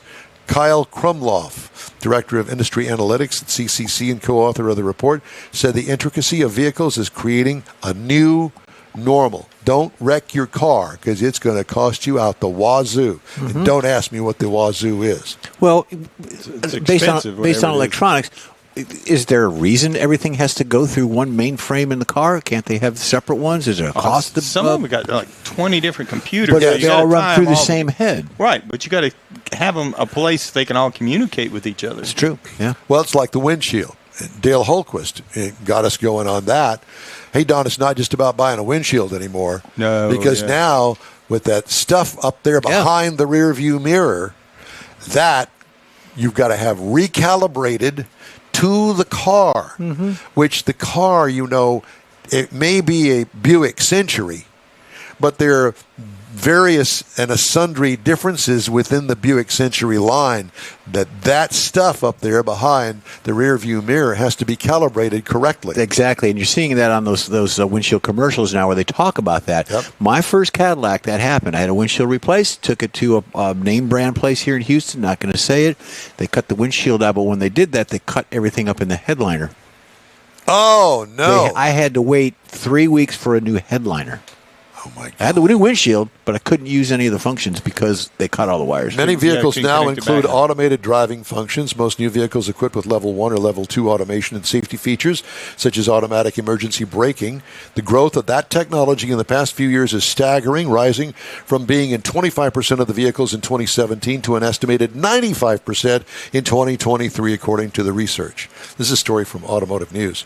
This abundance of vehicle technology has resulted in a burgeoning cottage industry of collision repair shops that focus solely on the recalibration of a car's sensors and safety systems that are damaged or compromised as a result of accidents. If your kid's looking for something to do, put him into the computer department over at Houston Community College or your college wherever you are. Wherever, yeah. Learn all of that stuff. Have him open his own shop. He'll make $1 bajillion. Yeah. Level 5 Solutions in Springfield, Virginia takes vehicles that are fixed at traditional body shops and recalibrates the sensor targets that may have been knocked out of alignment in a collision. We do the calibration and will program any modules that have been replaced and need to be coded to that particular vehicle, according to Bethany Youngblood, who co-founded Level 5 Solutions in 2020 with Cameron Carter, and he's the managing partner. We do alignments as well as make sure there is no suspension damage and that the thrust angle of the rear wheels is straight and that the steering wheel sensor is reading correctly, which is required prior to the calibration. So they kind of go hand in hand. But if they couldn't recalibrate it, they probably have the new part too. Probably have something replaced. Crash Course Report also covered some trends for 24, including labor rates and shortages. It said collision labor rates have increased over the past 2 years, while technician employment levels have increased for the first time in 6 years. So the kids are getting the word. Well, Hey, I getting can into make the computer sciences. Yeah. Demand for new collision technicians is expected to be 20,000 people per year through 2027. And you don't have to get your hands dirty. Yeah, No. you don't have to get out in the heat. Yeah. Get your laptop. Go to town. Yep. Yeah. Okay, I'll do that. You said cut me off? Mm-hmm. Gladly. All right. We need to take a break. Yes. If you'd like to get in touch with us, shoot us an email. The address here is info@inwheeltime.com. We'll be back with races that defined America and Mr. Barr's review of the 2024 Chevy Traverse right after this. The original group of Lupe Tortilla restaurants will have you telling your family and friends just what the original recipe means when it comes to the best fajitas in Southeast Texas. Founder Stan Holt invites you to visit the first Lupe Tortilla near I-10 and Highway 6. Here is the original house that inspired the design of all the rest and the original charm that helped make Lupe Tortilla the go-to destination for Houston Tex-Mex. Nothing can compete with the original lime pepper marinade that everyone will agree makes Lupe Tortilla award-winning beef fajitas the best anywhere. Lupe Tortilla Katie's another location that gives you the same quality and service Houstonians have come to expect at Lupe's. It's located on 99 the Grand Parkway at Kingsland Boulevard in Katy. Find yourself in Aggieland? Head to the Lupe Tortilla in College Station. Located just around the corner from Kyle Field, it's a great place to enjoy those famous frozen margaritas before or after the game. Going to Louisiana? The Lupe Tortilla in Beaumont is on I-10, so you can't miss it. The original group of Lupe Tortilla restaurants has the best Tex-Mex anywhere, and you're invited anytime. Your car is a direct reflection of you, so don't be satisfied with color fade or a dingy, dull appearance. Get rid of those terrible automated car wash scratches. Gulf Coast Auto Shield is your Save the Paint company. John Gray and his team of detailing experts can help your cars finish without a full repaint. Searching for the real experts in window tint or windshield protection? Gulf Coast Auto Shield. Dash cams, radar detectors? Gulf Coast Auto Shield. Got a new car? Get that thing protected as soon as you take delivery. If you don't know which of the multitude of protection products to go with, John Gray will give you an honest opinion and won't sell you something you don't need or can't afford. John will help you understand the many options and pricing right on the spot. He's your guy to have your ride looking its best and protected too. See the state-of-the-art shop yourself. Free tours anytime. Gulf Coast Auto Shield is easy to get to, located just south of the Southwest Freeway on the Sam Houston Parkway. Gulf Coast Auto Shield, full-service luxury car care today, and online at gcautoshield.com. Welcome back to the In Wheel Time Car Talk Show. If you'd like to get in touch with us, please shoot us an email. The address here is info@inwheeltime.com. Mr. Mars, are you going to be able to do your car review? What did you just? I just see. I read your lips just then. Would you like to share that? Would you like to share that sentiment with the rest of the people that are listening? Yes, that was a very yes. I'll be happy to do my He's such a liar. Why? Because I didn't. Right There you go. Yeah. You're gonna do my thing here. Do your thing for you. Oh my do my God! thing. Could we keep that till after the show? Hold on, All Michael. right, time now for Jeff's feature today. It's going to be races that defined America. Yes, 5 iconic races that defined America, and also some of the culture too. So number 5 we have here, Mike, is the Baja 1000. It is an off-road race that puts vehicles and drivers through some of the toughest terrains held on the Mexican Baja California Peninsula. This race is a favorite among off-road racing enthusiasts from America. Its unforgiving course tests the durability and resilience of the vehicles and drivers alike, making it a legacy event even in the off-road racing All thing community. that comes to mind is Yep. Richard Tomlin. Yeah, Yeah. Yep, absolutely. You'll think more of that. So the number 4 would be the Pikes Peak International Hill Climb. Hello, the International Hill Climb, also known as Don, the Race to the Clouds, which you hell were no, on. there's no damn We race in talked my about mind. that, yeah. It's white knuckle race. That's what it is. It's a unique challenge in the world of motorsports. Competitors race up a steep That and is not winding bad. Pikes Peak in I got Colorado. off on my timing.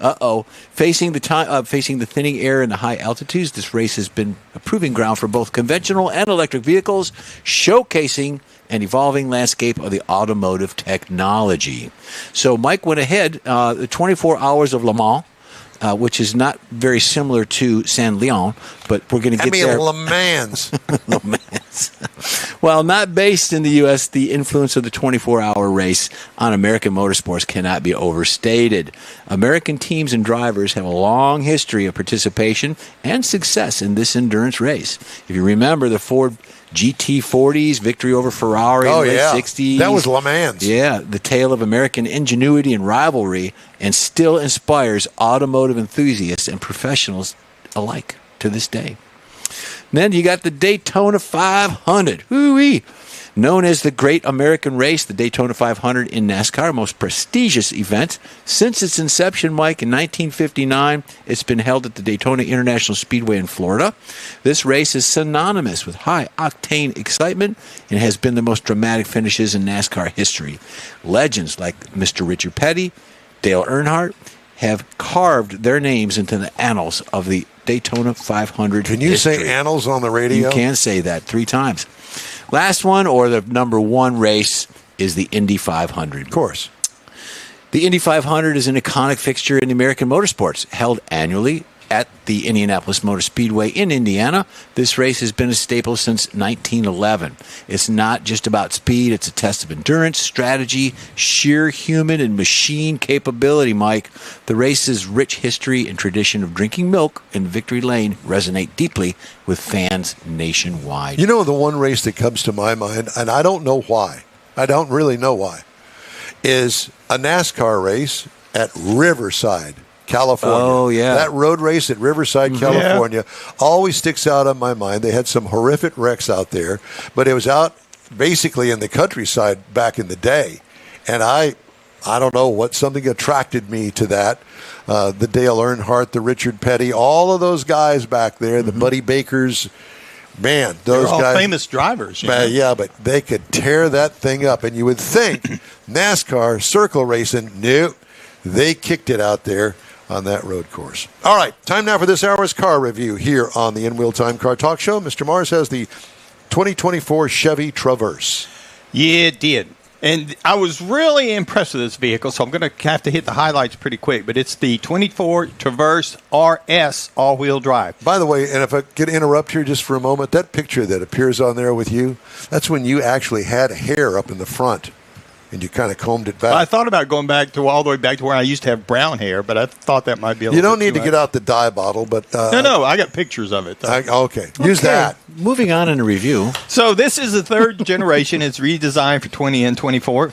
There's actually 4 different trim levels you can get on the Traverse now: the LS, the LT, the Z71, and the RS. Now we happen to have the RS with the all-wheel drive. It comes with front-wheel drive otherwise.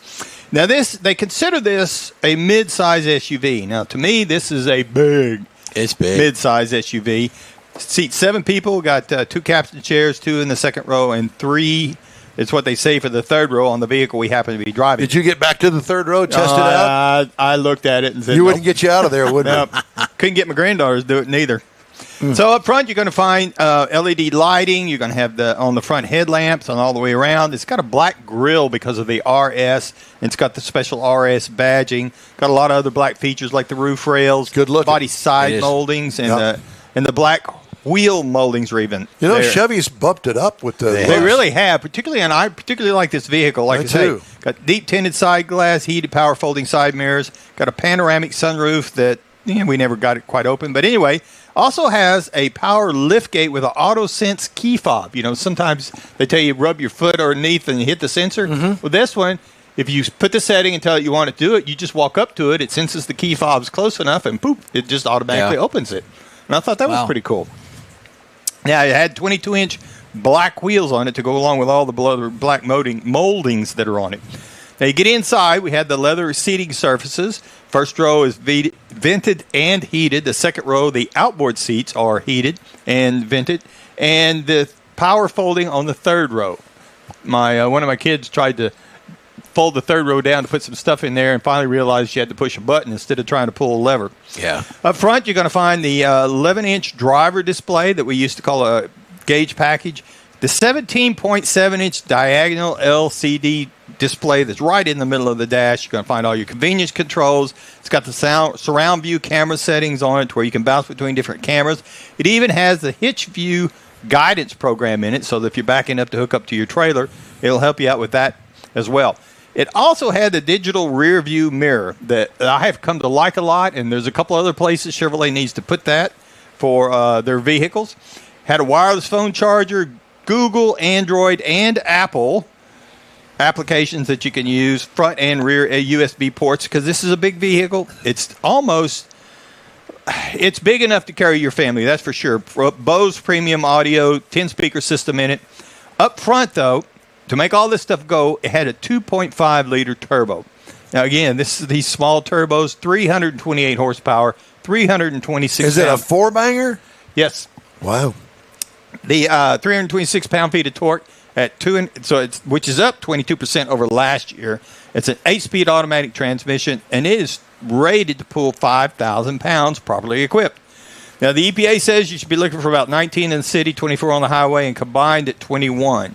I got 20.5 miles across the 452.2 miles that I drove this vehicle. And I will tell you, it rides and drives like a CUV. It's not like a big on-frame, heavy. How much? Let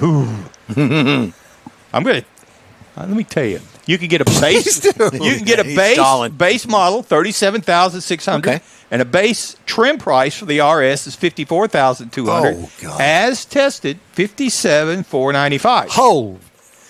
Now you look at a Kia Telluride based on its $36,190.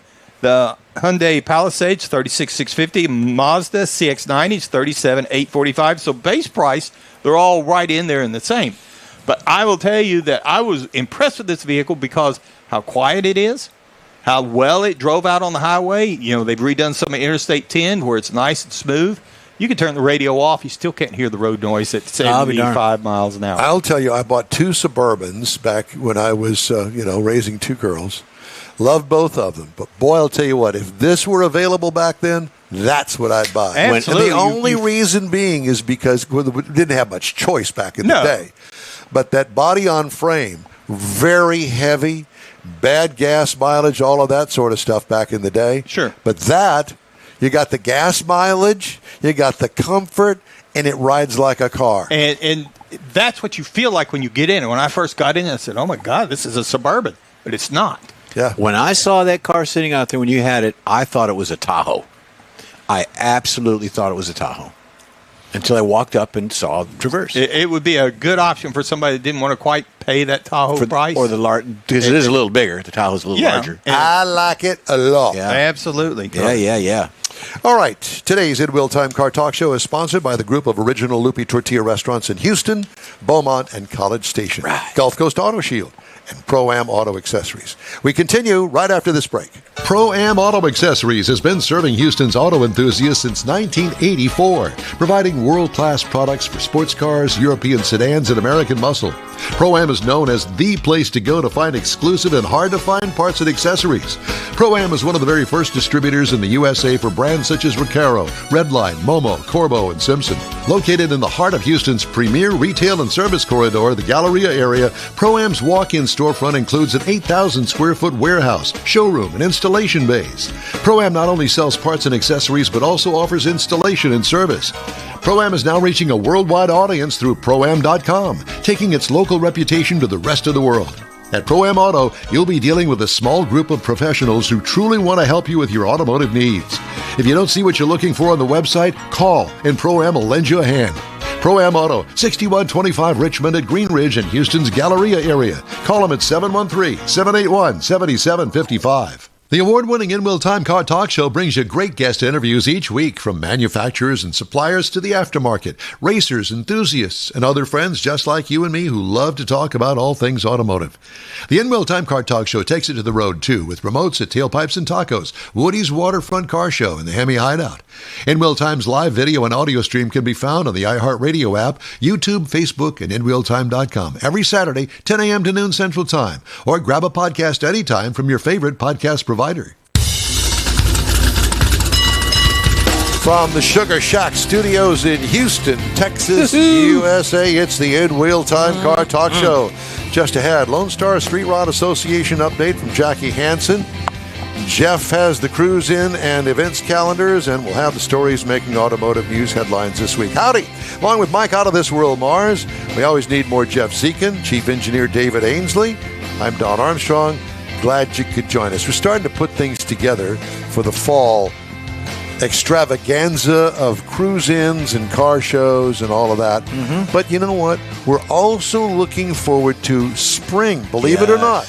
Because we got to kind of book things far out in the future. And one of the events that we go to, Because we're far out, man, is really a cool event. And I couldn't encourage you enough to make reservations now to go to a thing called the Lone Star Street Rod Association State Run. Yes. It's a meeting, a gathering, if you will, of folks. And they've been doing it for several years now up at Granbury, and we have been privileged enough to be invited to go and do our broadcast from there. And it's probably one of our favorite places. Yeah. Bunch of guys, most of them are kind of like our age. Well, not all of them, but Some of them. Some of them. And they have some very cool vehicles. One of those guys who apparently has weaseled his way into some higher up kind of category there with I see a grin on his face. Mm-hmm. I don't know whether he's the president or the chief potentate. I don't know what he is. Yeah, but his name is. I can tell you what he is. He's a fireman. He's a fireman, and his name is Jackie Hansen. And Jackie, it's good to see you, my friend. We can see your thumb. Jackie's There you go. got There you got it. Do what? Are you traveling down the? Well, it's good to see you too. Are you parked next to a cow pasture out there? Uh-oh. He can't hear us. It's frozen. It's out. He's out there in the middle. Back to this. He's back there out in the middle of nowhere. Mr. Mars, you're going to have to work on getting him all fixed up there because we can't. All right. Now, Jackie, we can't hear you, and you're freezing up and all that. You need to get out of the damn car. Next year's the 50th anniversary, isn't it? I don't know. Yes, it is. It's the 50th. Next year's the 50th. It's the 50th anniversary. Have we been invited to go back? Yes. We have? Yes. And it's the 50th anniversary of the state run. COVID, they had to skip a year in COVID. Right. So the organization's actually 51, but it's the 50th. Okay. Right. And I got to find a phone number here. Mike's for working Jackie. working on getting them back. Yeah. All right. Mike's going to work on getting it back. Anyway, so very cool cars, most of which are actually driven to the event. And there is a limit on the age of the car there. So you can't bring, your 2024 Alfa Romeo Giulia. Yeah. That won't fly. No. But lots of classics, a lot of resto mods. Let's underscore resto mods because I think that those are the cars, and I actually have a resto mod. My Corvette is a resto mod because it's got stuff on there that the car didn't come with. Right. It's got a spoiler on the back that doesn't go with the year model. You got, it's got the shifters and the wheels and all that. Yeah, all that stuff. So mine's a resto mod too, but not to the point where these guys have put tens of thousands of dollars new LS engines in a car that came with some six-cylinder in it. Back it's a straight line. Straight line six. Not that there's anything wrong with that. I love those. But not only the car show, but the city of Granbury itself, the town of Granbury. It's very incredible. Cool. It's good for you take your wives, your girlfriends, your spouses up there. There's things to do all over the place. Don't take them both at the same time. Yeah, don't do that. Not only that, but getting there because you got to go through all the Texas towns, either direction coming in north, south, east, west. To get there is very, very nice. It's relaxing. You can stop at these small towns. I will tell you that there is a town going from south to north, kind of through the hill country, on up north toward Granbury, called Yoakum. If you ever get a chance to drive through Yoakum, Texas, I promise you will love Yoakum, Texas. A small town. It's got the little town square. It's got the grade school out just on the edge of town, and it is just a truly a wonderful place. And Granbury is like that. Granbury is kind of like Dallas-Fort Worth's getaway place. Yeah, it's the weekend place instead of going to Lake Conroe, right, which is now part of Houston, really.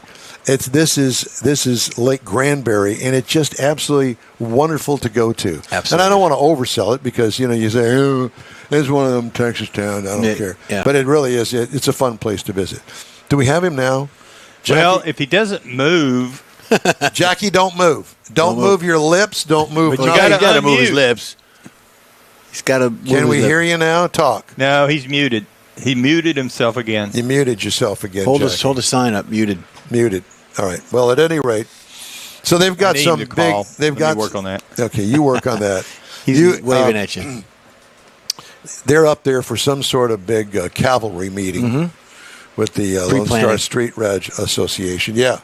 Well, where are we going to put those idiots with that car show this year? We're going to put them over there underneath the picnic table.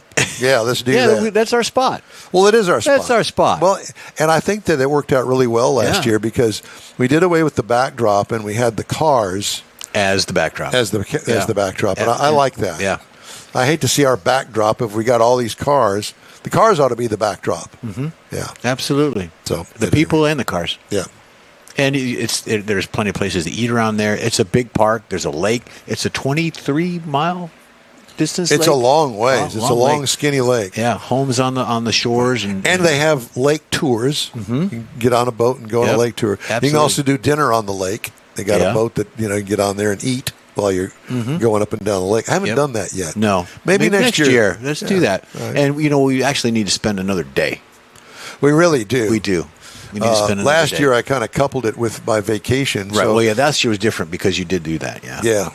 I flew into DFW Airport on the Friday, then drove from DFW down to Granbury for our Saturday show. Well, you actually flew to Denver. You spent time with your daughter. That's what I'm saying. Yeah. Okay. And so on the way back, that's where we stopped. Left the car at DFW. And I'll tell you what, getting out of DFW Airport, you think it's bad here at Houston? Oh, my God. No. DFW, I remember actually as a thank you, Mike. As a guy that was in the media back in the day, this is about 1972, DFW had a big media event on the grand opening of DFW Airport. And me and my buddy Hal Eisner, who's been a reporter out in Los Angeles for decades now, he's well known out there. He works for the Fox station out there in L.A. He and I went, and we had an absolute blast. And there was a guy from Beaumont, Jack Piper. And for those people that are listening in Beaumont, everybody knows who Jack Piper is. He's retired now, but a great broadcaster, great news guy. And so we all kind of hung out together up there, but that was 72, 73, somewhere in there. It was out in the country. It was even in the country. This was in another country out there at the time. Country. But now, 2 countries. Yeah, Dallas and Fort Worth have kind of closed in on it. Yeah, and Granbury's about 40 minutes southwest of Fort Worth, something like that. Yeah. Roughly. Well, not that day that we drove down there. No, not that because that day. was a Friday, and everybody was trying to get out of town, headed to Granbury, so we got caught up in all that traffic. But, it's a circus to get there, as it is at most places these days. How are we doing with that? I got a feeling that he's not going to work out for us. Uh-oh. He should be right there. Okay, well, why don't you put your headset on so you can hear us? Pot him up. All right. He's going to do audio? Jackie, Yeah, just can we gonna be hear you audio. now? Jackie, I hear you. Yeah? you need to hang up your iPad. You got an echo going, dude. Hold on. God. Working with old people and technology is enough to make anybody pull out their hair. Watch it. I remember. I'll tell you what, I'm going to hang. Watch that old people thing. I remember seeing a post by one of you guys the other night about drinking Boone's Farm. Yeah, that would be me. And I didn't say any names. I know, but I proudly admitted that in the confessional that it was Boone's Farm, and it was my buddy at Richardson Chevrolet, and he needed a ride home. He lived down in the 3rd Ward, and I had Mom's Buick, and it was a relatively new Buick, and it was all washed up always. And I said, Stan, I'll be more than happy. Well, I'm to. glad you made it safely. Yeah, You've been a I great made it down friend there and safely. I don't know how I made it home because Stan treated me, his way of thanking me for taking him home that day, with a bottle of ice-cold Boone's Farm. And he had one and I had one. I had no clue. I'd never drank it before in my life. Bottle? The whole damn bottle. It was pretty darned ugly. But you know what? It was a memory. Well, part memory. I remember drinking it, but I don't know how I got home. But that's beside the point. Anyway, Jackie, it's good to talk to you. We don't have your picture up, but at least we can hear you. So we're just going to go with that. All right? That's fine. So let's talk about Lone Star. Huh? Go ahead. I am actually 40 miles from Granbury, fixing to be there for our summer meeting to discuss the goods and the bads of 2024 event. There are no bads. And then to discuss. There's a few. Okay, well. So are you on the board of directors? I am the South Texas director, which means that my territory starts in Corpus, and it cuts all the way across to Texas, to Texarkana, and everything south of that line is mine. Texarkana is at the border by Arkansas, sir. So I don't quite exactly understand the South Texas designation to that because that ain't south. Well, if you start in Corpus and you go all the way to Texarkana, draw a line across Texas. Yep. Everything from in that area, east, Beaumont, Corpus, Victoria, Tyler, Ennis. I'm the man. Yep. The myth and the legend. Yes, I was just going to say, yes, you are all of that and more. We're showing some video of Lone Star Street Rod Association. So the big meet there in Granbury that we all attended this past, was it May? June. Second weekend of June. May, In May. Second weekend of June. Always the second weekend of June. Got it. Sir. Well, good time was to be had by all. So anything special you guys are doing for this upcoming event in 2025? Well, we're really going all out. You did mention a while ago about the year. We upped the year models of the cars to a rolling 25 years. So we'll be adding. Used to be if you had a car that was a 73 or 74, you couldn't come. But we're realizing that and one of y'all mentioned age. Yeah, we're getting old, and the cars are getting older. So we're trying to broaden our horizon of newer people. That's probably in their 40s and 50s instead of 60s and 70s, and actually bring in some young guns. And so Tammy Dooley in the city of Granbury, we're going to go all out for the 50th. Last year's event, well, we were formed in 74. 16 guys got together and said, hey, let's do this. And they had a vision to start a car club that wasn't just a local club in, the city they were in. It was a state event, and just have a family affair. Yeah. And that's what we developed into now, just a great weekend. It's kind of like two things. We look at it this way. It's either a family reunion, your aunts, your uncles, your cousins, your nieces, your nephews, ex-wives. Or it's just like a company picnic. Ex-wives, yeah. Because they probably own half the cars now that they're ex-wives. Yeah, that's the thing about me having two cars. I actually having three cars. I can give her the two I don't like, and I get to keep the other one. There you go. All right. So what is the cutoff on the car year? Ooh, you would have to ask that while I'm driving down the road. Just take 2024 and back up 35 years. So it's okay. I think about a 1994 because isn't it 30 years, Jackie? 94, yeah. So if you have a car older than a 94, you're welcome to come. And if you don't have a car older than 94, you can come and look. Or go buy one. You can still come and look. Yeah. Because I would imagine if you bring... Go ahead. Go ahead, I'm sorry. I was going to say, because I'll bet you, as a car guy, as well as I do, everything's for sale. It just depends on how much you're willing to pay. And yeah, sure. And so I'm thinking this year, something different for me. Thinking about bringing the 2001 Corvette, not to enter it into any kind of competition there at the state run, but at least it'll be a nice ride to take up there, something different for me from in the past. Yeah, take it out and stretch its legs Stretch a little its bit. legs a little bit. Yeah, so that. And you're welcome to bring it, because I will personally invite you to attend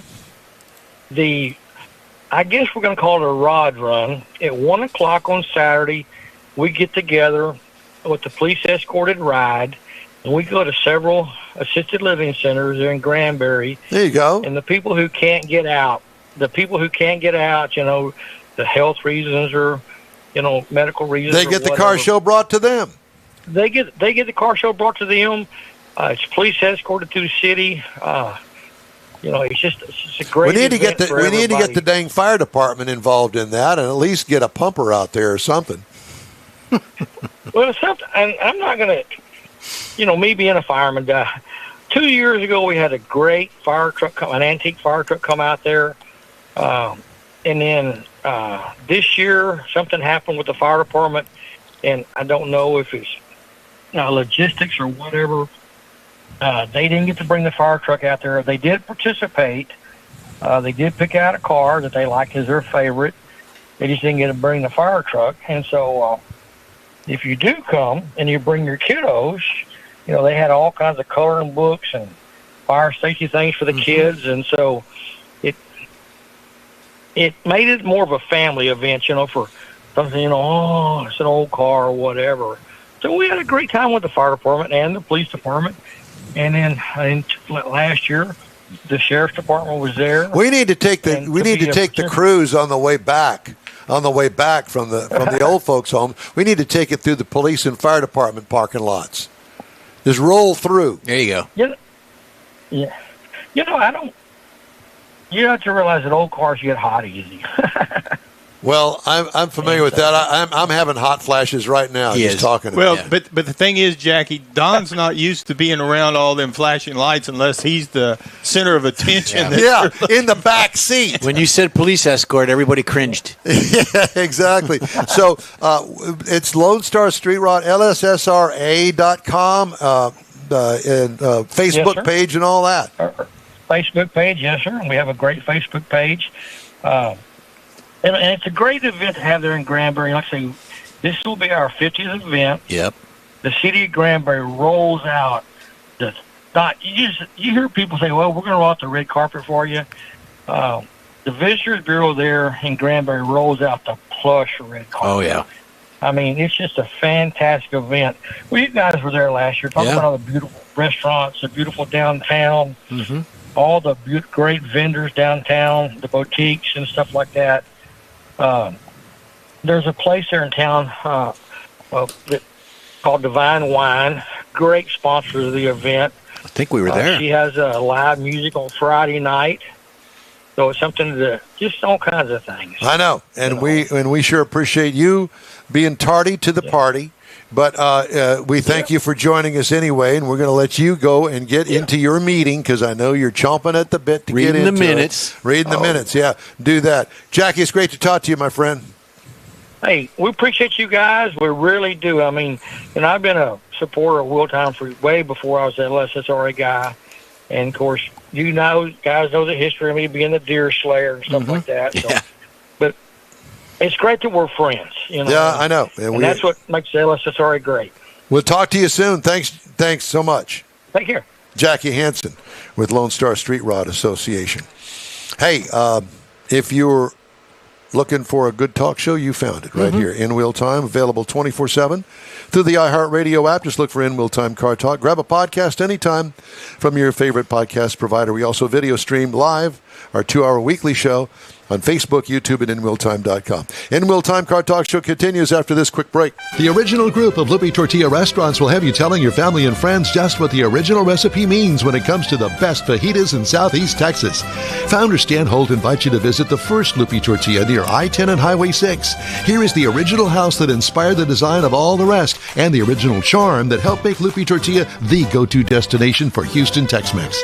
Nothing can compete with the original lime pepper marinade that everyone will agree makes Lupe Tortilla award-winning beef fajitas the best anywhere.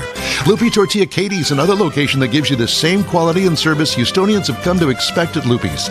It's located on 99 the Grand Parkway at Kingsland Boulevard in Katy. Find yourself in Aggieland? Head to the Lupe Tortilla in College Station. Located just around the corner from Kyle Field, it's a great place to enjoy those famous frozen margaritas before or after the game. Going to Louisiana, the Lupe Tortilla in Beaumont is on I-10, so you can't miss it. The original group of Lupe Tortilla restaurants has the best Tex-Mex anywhere, and you're invited anytime. Your car is a direct reflection of you, so don't be satisfied with color fade or a dingy, dull appearance. Get rid of those terrible automated car wash scratches. Gulf Coast Auto Shield is your Save the Paint company. John Gray and his team of detailing experts can help your cars finish without a full repaint. Searching for the real experts in window tint or windshield protection? Gulf Coast Auto Shield. Dash cams, radar detectors, Gulf Coast Auto Shield. Got a new car? Get that thing protected as soon as you take delivery. If you don't know which of the multitude of protection products to go with, John Gray will give you an honest opinion and won't sell you something you don't need or can't afford. John will help you understand the many options and pricing right on the spot. He's your guy to have your ride looking its best and protected too. See the state-of-the-art shop yourself. Free tours anytime. Gulf Coast Auto Shield is easy to get to, located just south of the Southwest Freeway on the Sam Houston Parkway. Gulf Coast Auto Shield, full-service luxury car care today, and online at gcautoshield.com. Hey, thanks for joining us today on the In Wheel Time Car Talk Show. Time now for Jeff's Cruise In and Events calendar. Yeah, buddy. These are going to go on next Saturday, August 31st. You've got Pride of America Labor Day show because it's coming up on Labor Day. It is at 310 Texas Avenue in Kemah, Texas from 10 a.m. to 2 p.m. It is a Pride of America Labor Day show happening. The event is sure to be fun-filled for daytime car enthusiasts, spectators alike, free parking, $20 registration fee if you want to enter your car, and, of course, all the proceeds go to a good event. Where is it? It is in Kemah, 310 Texas Avenue next Saturday. Okay. Also next Saturday, you've got the Family Cruise In at 3 Acres Food Truck Park. That is at 10 648 FM 1764 in Santa Fe.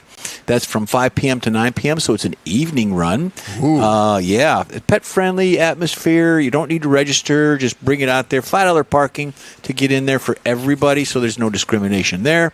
And then Sunday, September 1st, you got the Woodlands Cars and Coffee, which is a regular weekly event out there that's at the Market Street of Woodlands, and it's at 9595 Six Pines Road in Spring.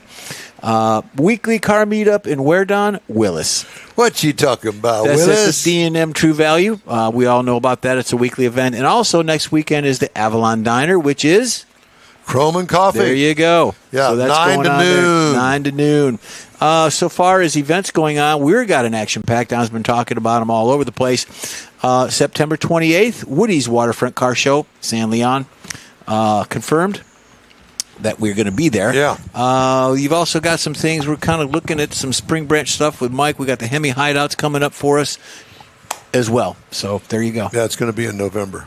It's going to be a busy fall. Yep. It is. I like it. So fall is cool. So just sit back, absorb the heat, know darn good and well that it's going to be hot until we start our road trip stuff. Could you close that door for me, please? There you go. Yeah, appreciate it. All right.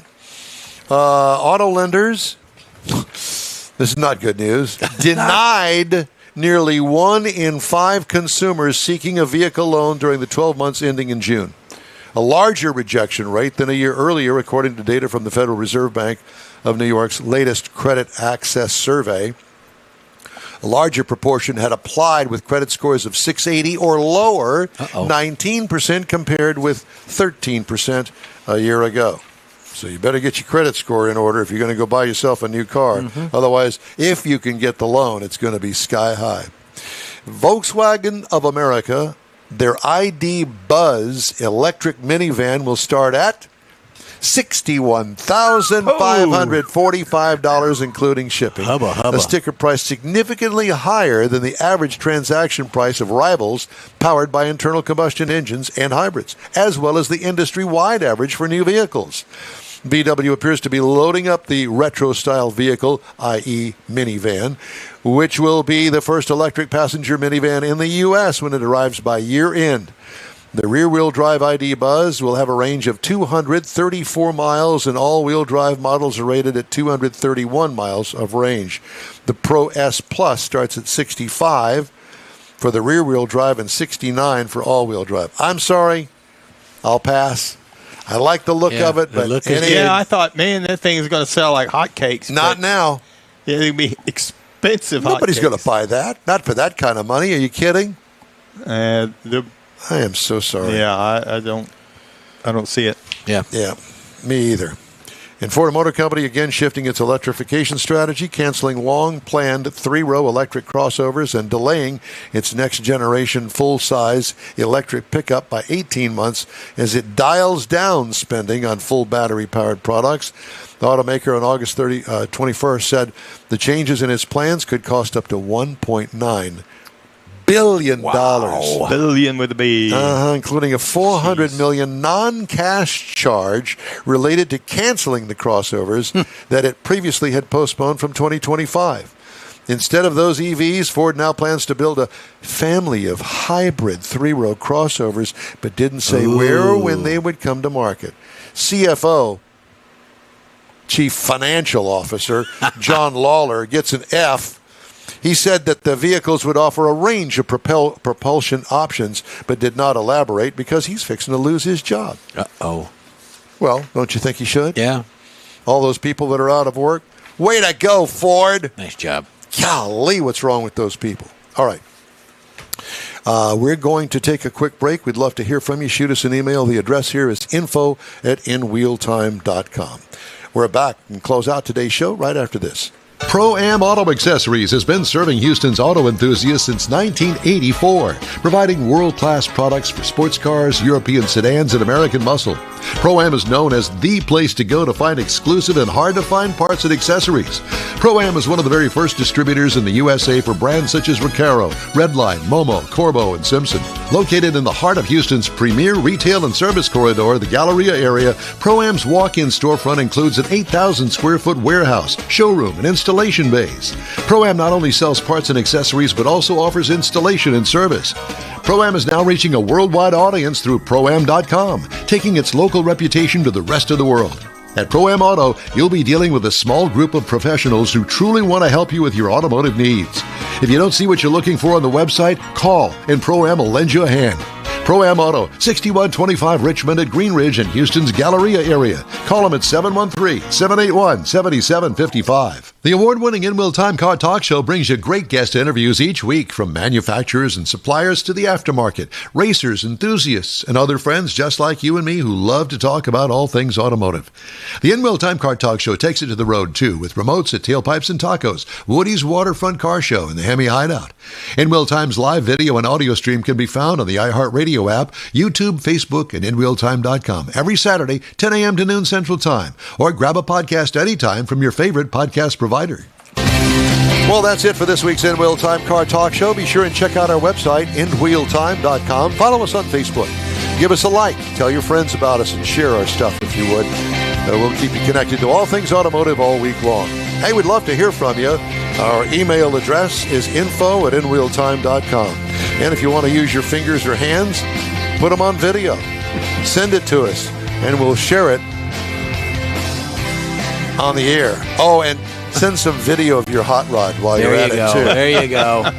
When you're looking for award-winning car talk, you can find the In Wheel Time Car Talk Show 24/7 on the iHeartRadio app. Grab a podcast anytime from your favorite podcast provider. And don't forget, we live stream the show on Facebook, YouTube at InWheelTime.com every Saturday from 10 to noon Central Time. The In Wheel Time Video Technical Director is We Always Need More, Jeff Zekin. For booking agent, video editor, and people finder, Mike Out of This World Mars, and Chief Engineer David Ainsley, I'm Don Armstrong. Hey, we hope you'll join us next week here on the In Wheel Time Car Talk Show. That's going to be Saturday, August 31st, from 10 a.m. to noon Central Time on all of our In Wheel Time Car Talk outlets. Stay cool. Have yourself a great weekend. We'll see you next week.